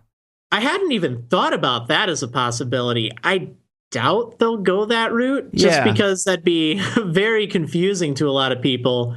But I personally think that they'll release Generation 2 before Generation 7 on Go. But that is a possibility. You never know. They might decide to tie it in with that, or maybe throw in a few Pokemon from Gen 7. Yeah. Just to really mess with people. Just maybe the starters or something. Yeah, that could be cool. I don't think a lot of people thought about this, and technically only half of the United States has to worry about it. But what happens to Pokemon Go when it becomes winter? Oh, man. Yeah, that's going to get pretty cold. We're both in trouble here. Yeah, Wisconsin winters are not exactly the most fun thing in the world. Yeah, no, they're not good at all. Yeah, hopefully they'll have, I don't know, maybe they'll let Pokemon come to your houses a little bit more frequently, or have some like daily event or something. I know oftentimes a lot of free-to-play games will have something that, you just sign in and you get something. Like maybe you could have a chance to fight a wild Pokemon then, or they give you like a free incense, not a lure module, but just an incense. Sure, yeah. Something, or maybe that's the time where they partner with malls. Yeah. I think they were talking about partnering with McDonald's, and that sounds just wild. And yeah. I've heard rumors of GameStop, too, with the Arceus event coming up. But, I think malls would be great. I think both people in there. Both those are great. And Pokemon Company has partnered with malls before. We saw that with the Black and White tour.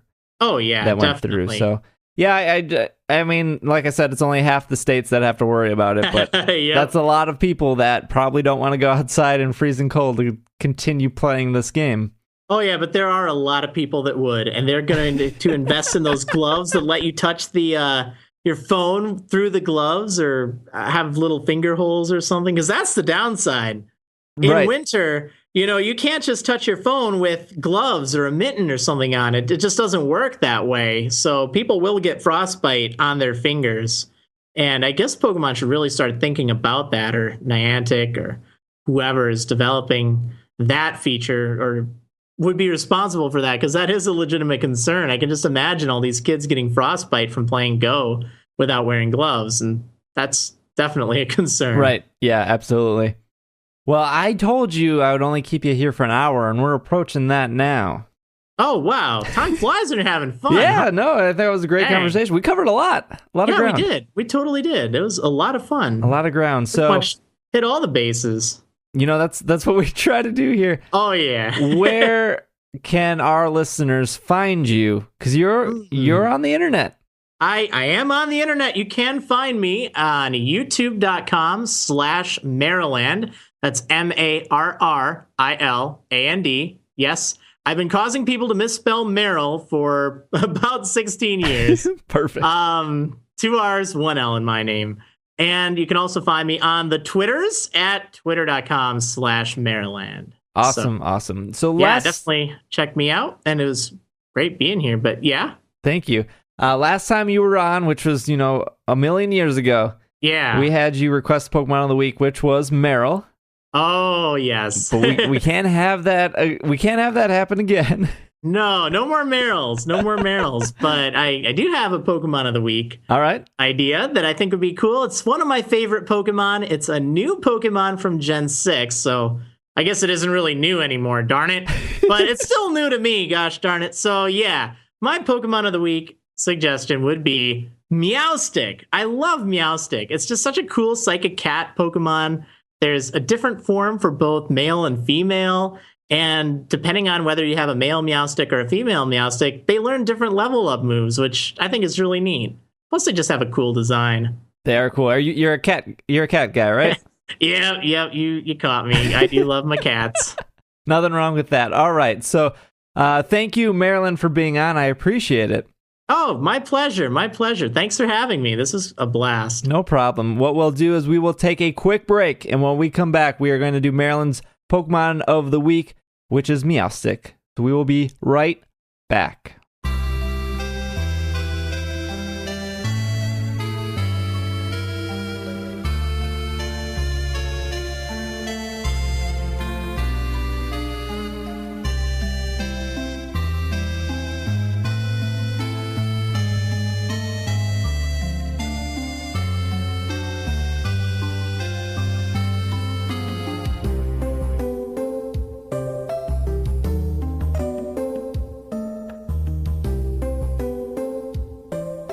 And we are back from our break to bring you our Pokemon of the Week. But before we do that, hopefully you guys enjoyed the interview with Marriland. He's a great guy to sit down with. Before we get to our Pokemon of the Week, we're bringing back Healthy Living. Oh, dang. I'm not prepared for this. I just ate 6 donuts. Yeah, I had chili dogs for lunch, so I'm certainly not the one to talk to. I'm actually lying. I had 3 pieces of fried chicken and only 4 donuts. I'm back on the water kick. I got those Amazon Dash buttons where you can press them and it orders stuff? Yes, sir. I have one for Fiji water, and I have one for Smart Water, because they're my 2 favorite waters.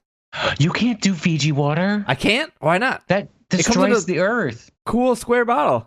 Yeah, but the amount of carbon footprint to get the water from Fiji to you, it far exceeds any benefit you're doing for the planet. No, you got to do locally sourced water. But what if that Lake Michigan water? I don't think anyone needs to do Lake Michigan water. Even Travis knows that.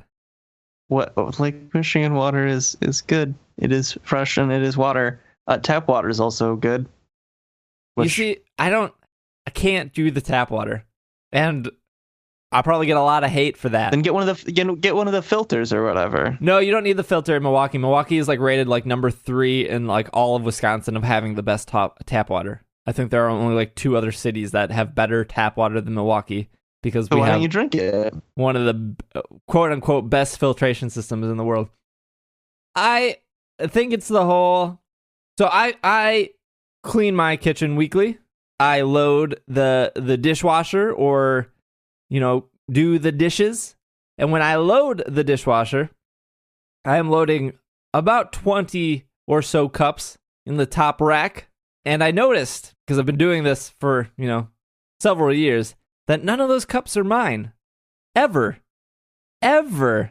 And so I think that has something to do with it, where there's something satisfying to me about like cracking open a can or opening a bottle and just having that liquid in a sealed container that makes me feel good. So you've been completely conditioned by the consumerist dystopia in which you live that it's that you worse can't. Travis, it's worse than that. He was never weaned from the bottle. Yeah. He went from baby bottles to Dr. Pepper bottles. There was a good thread about people complaining about bottled water and how you could just drink tap water and how bottled water is a waste of money. But technically, it's not.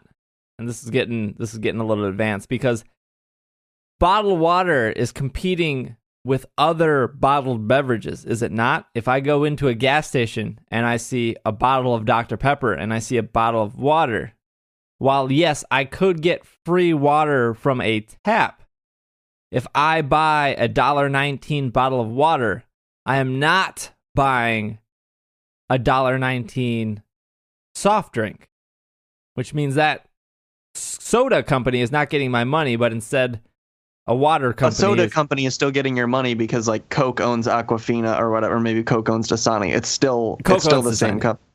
Yeah, it's still the same company that ends up getting your money. Well, I don't buy Dasani. I buy Fiji and Smart Water. So some other exploitative company that probably takes the local water supply from like a developing country, forcing people out of jobs. You're supporting them instead. Yeah, well, I'm pretty some sure people have jobs. There are somebody at a facility bottling said water. I don't know the specifics of Fiji and the smart water you described, but I would guess that if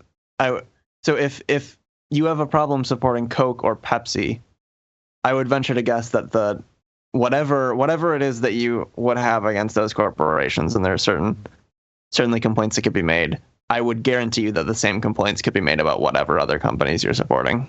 I wouldn't say that I'm against supporting Coke or Pepsi. I'm just saying that there is still value in shelf space, because if I'm giving my money to a bottle of water on the shelf, that means another beverage cannot get that shelf space. So there is value there. What is like a good what's another horrible beverage that's coming to take your soul can't get on the shelf because water is there. Can we get to some place that we all agree on? Water is good. Right, yeah. It is good to drink water. And I want more water in my life. So if my commitment to water is to have a 24-pack shipped to my house, and if the difference is instead of picking up a can of soda, I'm going to pick up this bottle of water, then I've made the right decisions. You have made a less wrong decision. You have made a decision that is better for you and probably has the same impact on the world around you. Right. Thank you for that accurate evaluation. I think that is extremely accurate. I mean, either path I'm going down, I'm still screwing over other people. But the difference is I'm not screwing over myself. Well, but maybe my wallet. But money is no good in the bank. That is true. You all are also doing that. But I mean, you could always buy a what are those bottles called that we use to drink water out of? Camelback? Well, that's the brand name, but I meant like an Nalgene bottle. Yeah, you can always get an Nalgene because that's the same as cracking open a bottle top to drink your water out of it. I don't know what this is. Just a plastic They're bottle. like a hard plastic bottle that tend to be pretty wide, so they can hold a lot of water that you just fill up and then you carry it with. It's just like a water bottle as opposed to a bottled water, which seems like they would be both the same thing, but they are clearly not. I've gone down the water bottle path and that's so much better than bottled water. It's not. I'm just not satisfied ever.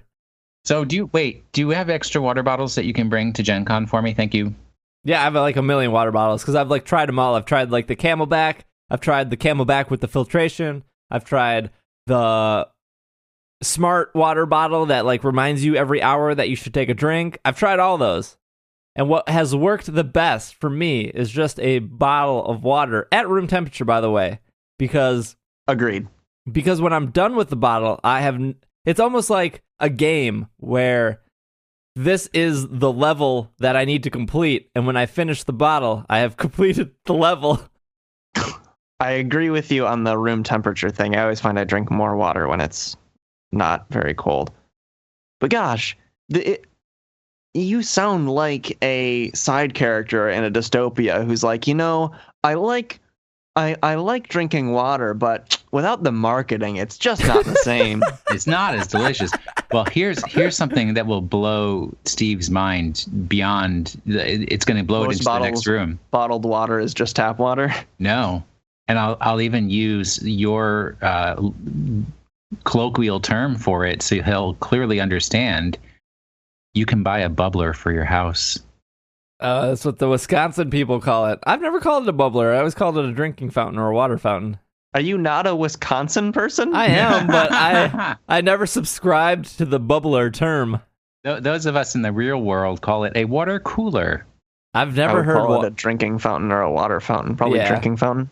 No. A water cooler where you get the huge bottles of water delivered to you. Oh, one of those. No, see, that's not what Wisconsin people would call a bubbler. Are you sure? No, they would call a bubbler Wisconsin both. person called with a one that you twist and that sprays in the air. They would call that a bubbler, but they would also call a water cooler a bubbler because it makes the bubble sounds like the. Bloop, bloop, bloop, bloop, bloop.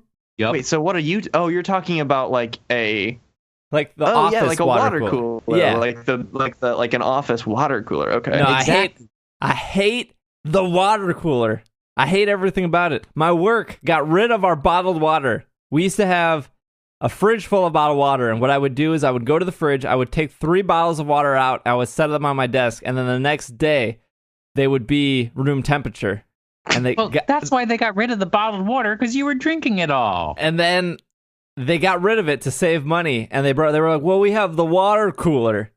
And the first time I went to the water cooler, I went to like fill my cup up, and then I noticed that it was dirty, and I threw it all away, and I was like, never again am I going to the water cooler. This is too dirty for me.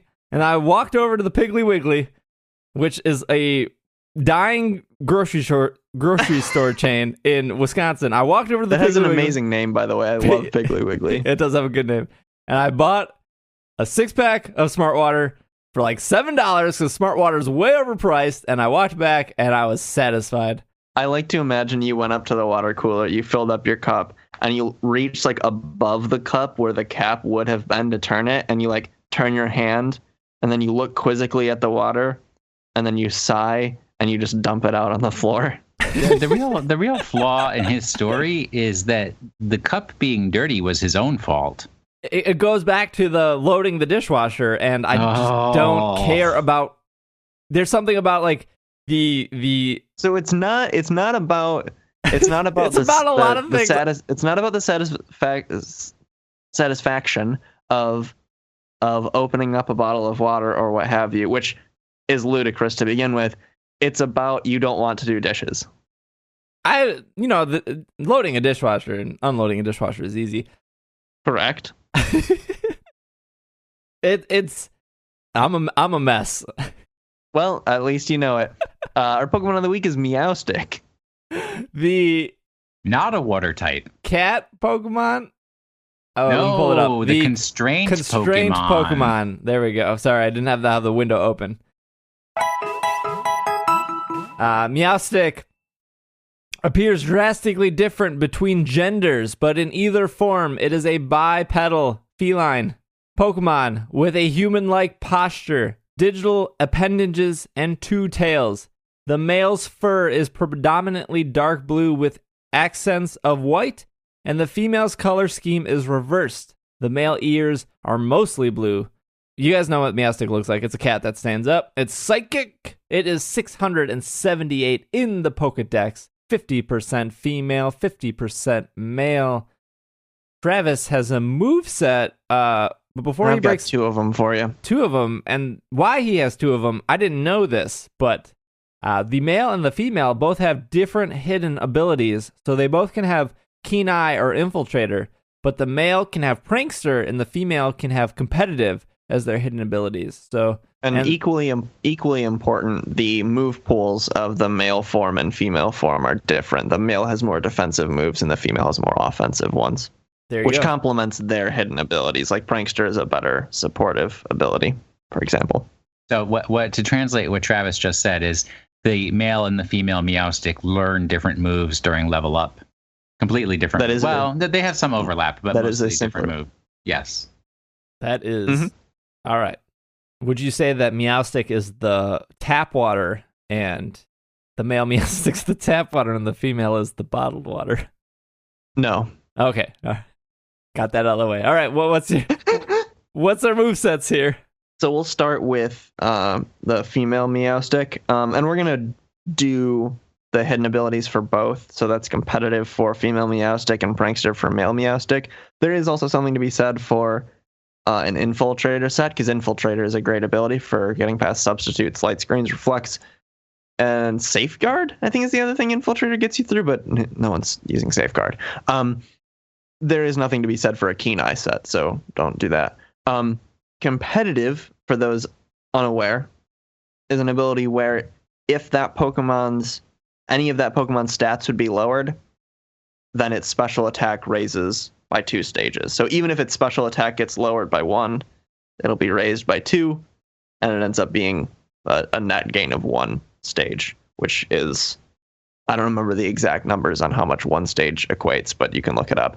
So, for example, if someone uses Defog is a commonly used move where the opponent's evasion is lowered and all entry hazards are taken away. So a lot of people use Defog because it gets rid of Stealth Rock, Spikes, Toxic Spikes, Sticky Web, but it also reduces the opponent's evasion, which in this case, if you're playing female Meowstic with Competitive, the reduction in evasion would still happen. Then Meowstic's special attack goes up by 2, and now you're dealing twice as much damage, if my memory of stages it's something like that. Correct.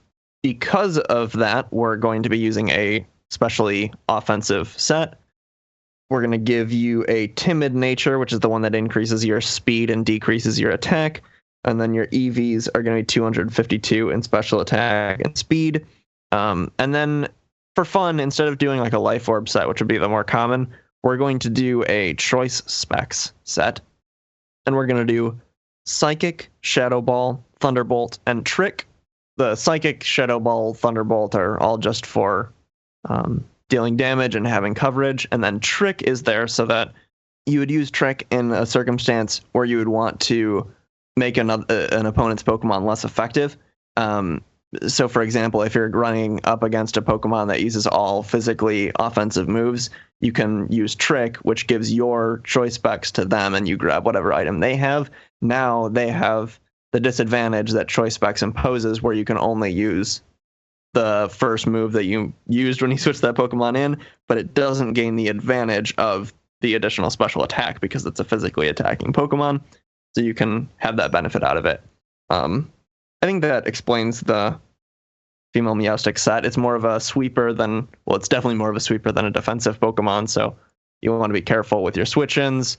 The only time you'd want to really switch into a move is if you expect something like a Defog that would reduce your stats so that it'll boost your special attack, or if you think they're going to switch into like a Gyarados or something with Intimidate, because that would also trigger Competitive. Our set for male Meowstic is going to differ a lot because the move pool and the Prankster ability lead you to more of a supportive or defensive direction. Prankster, for those who don't know, is an ability where if you use a move that doesn't deal damage to your opponent, and that includes status effect moves like Toxic or whatever, then that move gets an increased priority, like Quick Attack or something. So a Pokemon with Prankster using Thunder Wave is going to go first over a Pokemon that's faster than it, unless that Pokemon is also using a priority move. So we're going to use both Reflect and Light Screen, because dual screens can be very helpful for a team. Because we're doing that, we're going to put Light Clay on our male Meowstic because that extends the length of those two moves. Reflect reduces the damage from physical moves, and Light Screen reduces the damage from special moves, and that continues even if you switch out of male Meowstic. For the other two moves, we're going to want at least a status effect, because that's generally a good idea with a defensive Pokemon like this, so that you can have prolonged effect even after the Pokemon dies, unless they use like a healing bell or something. So we're going to put Thunder Wave on there. And then the final move is going to be Psychic, just so that you can deal some damage in a pinch. The recommendation here that I'm reading is Bold Nature, and I don't remember which one that one is. But then terrible. Pokemon Go update. My nearby says Paris, Pidgeotto, Weedle, Venonat, Rattata, a bunch of other garbage Pokemon. So Paris and Pidgeotto being first on the list, a Weedle actually popped up. So I don't think the order of the list has much importance anymore. But I will keep investigating. Back to you, Meowstic.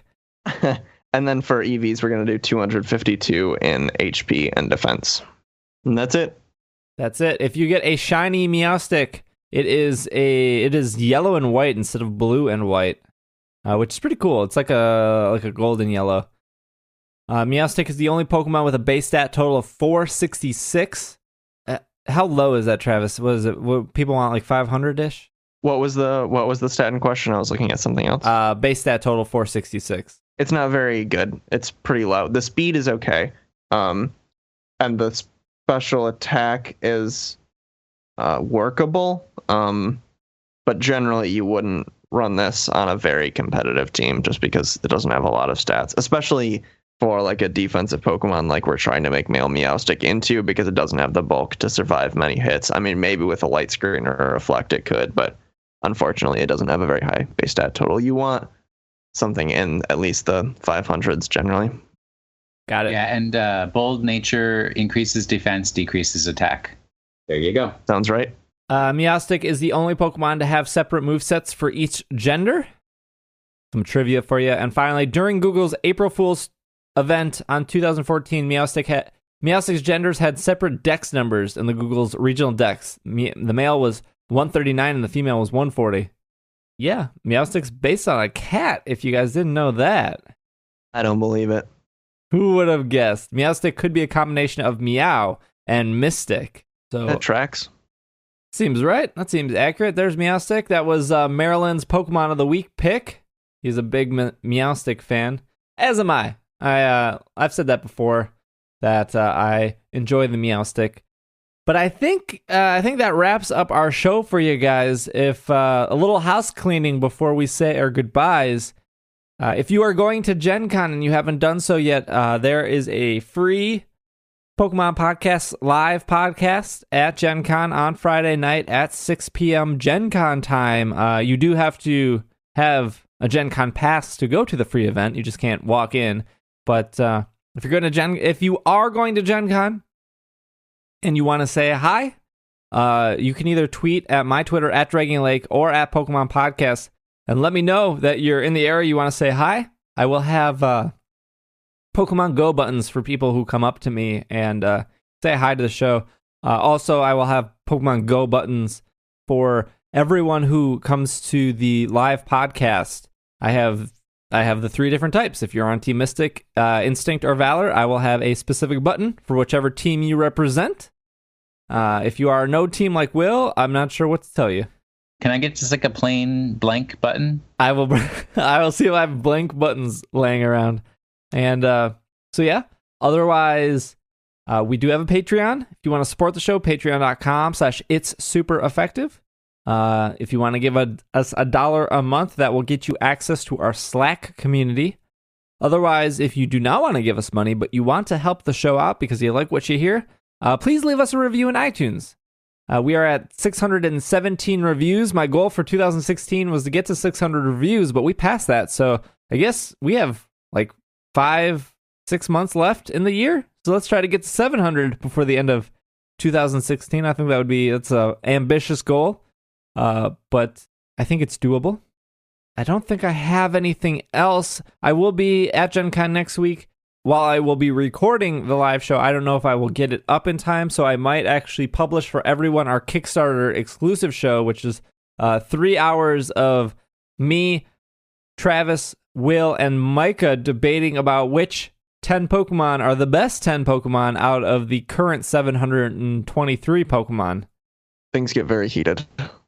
It was a good show, though. It was really, really great. Mm-hmm. I sometimes think in bed or in the shower or while I'm drinking a bottle of water that I wish there was more conflict, more debate on It's Super Effective, and I felt like that Kickstarter show was exactly what I had the thirst for. Yeah, it was great. It was really good. So I might publish that. I did reach out to the people who backed the Kickstarter originally, and none of them really seemed opposed to.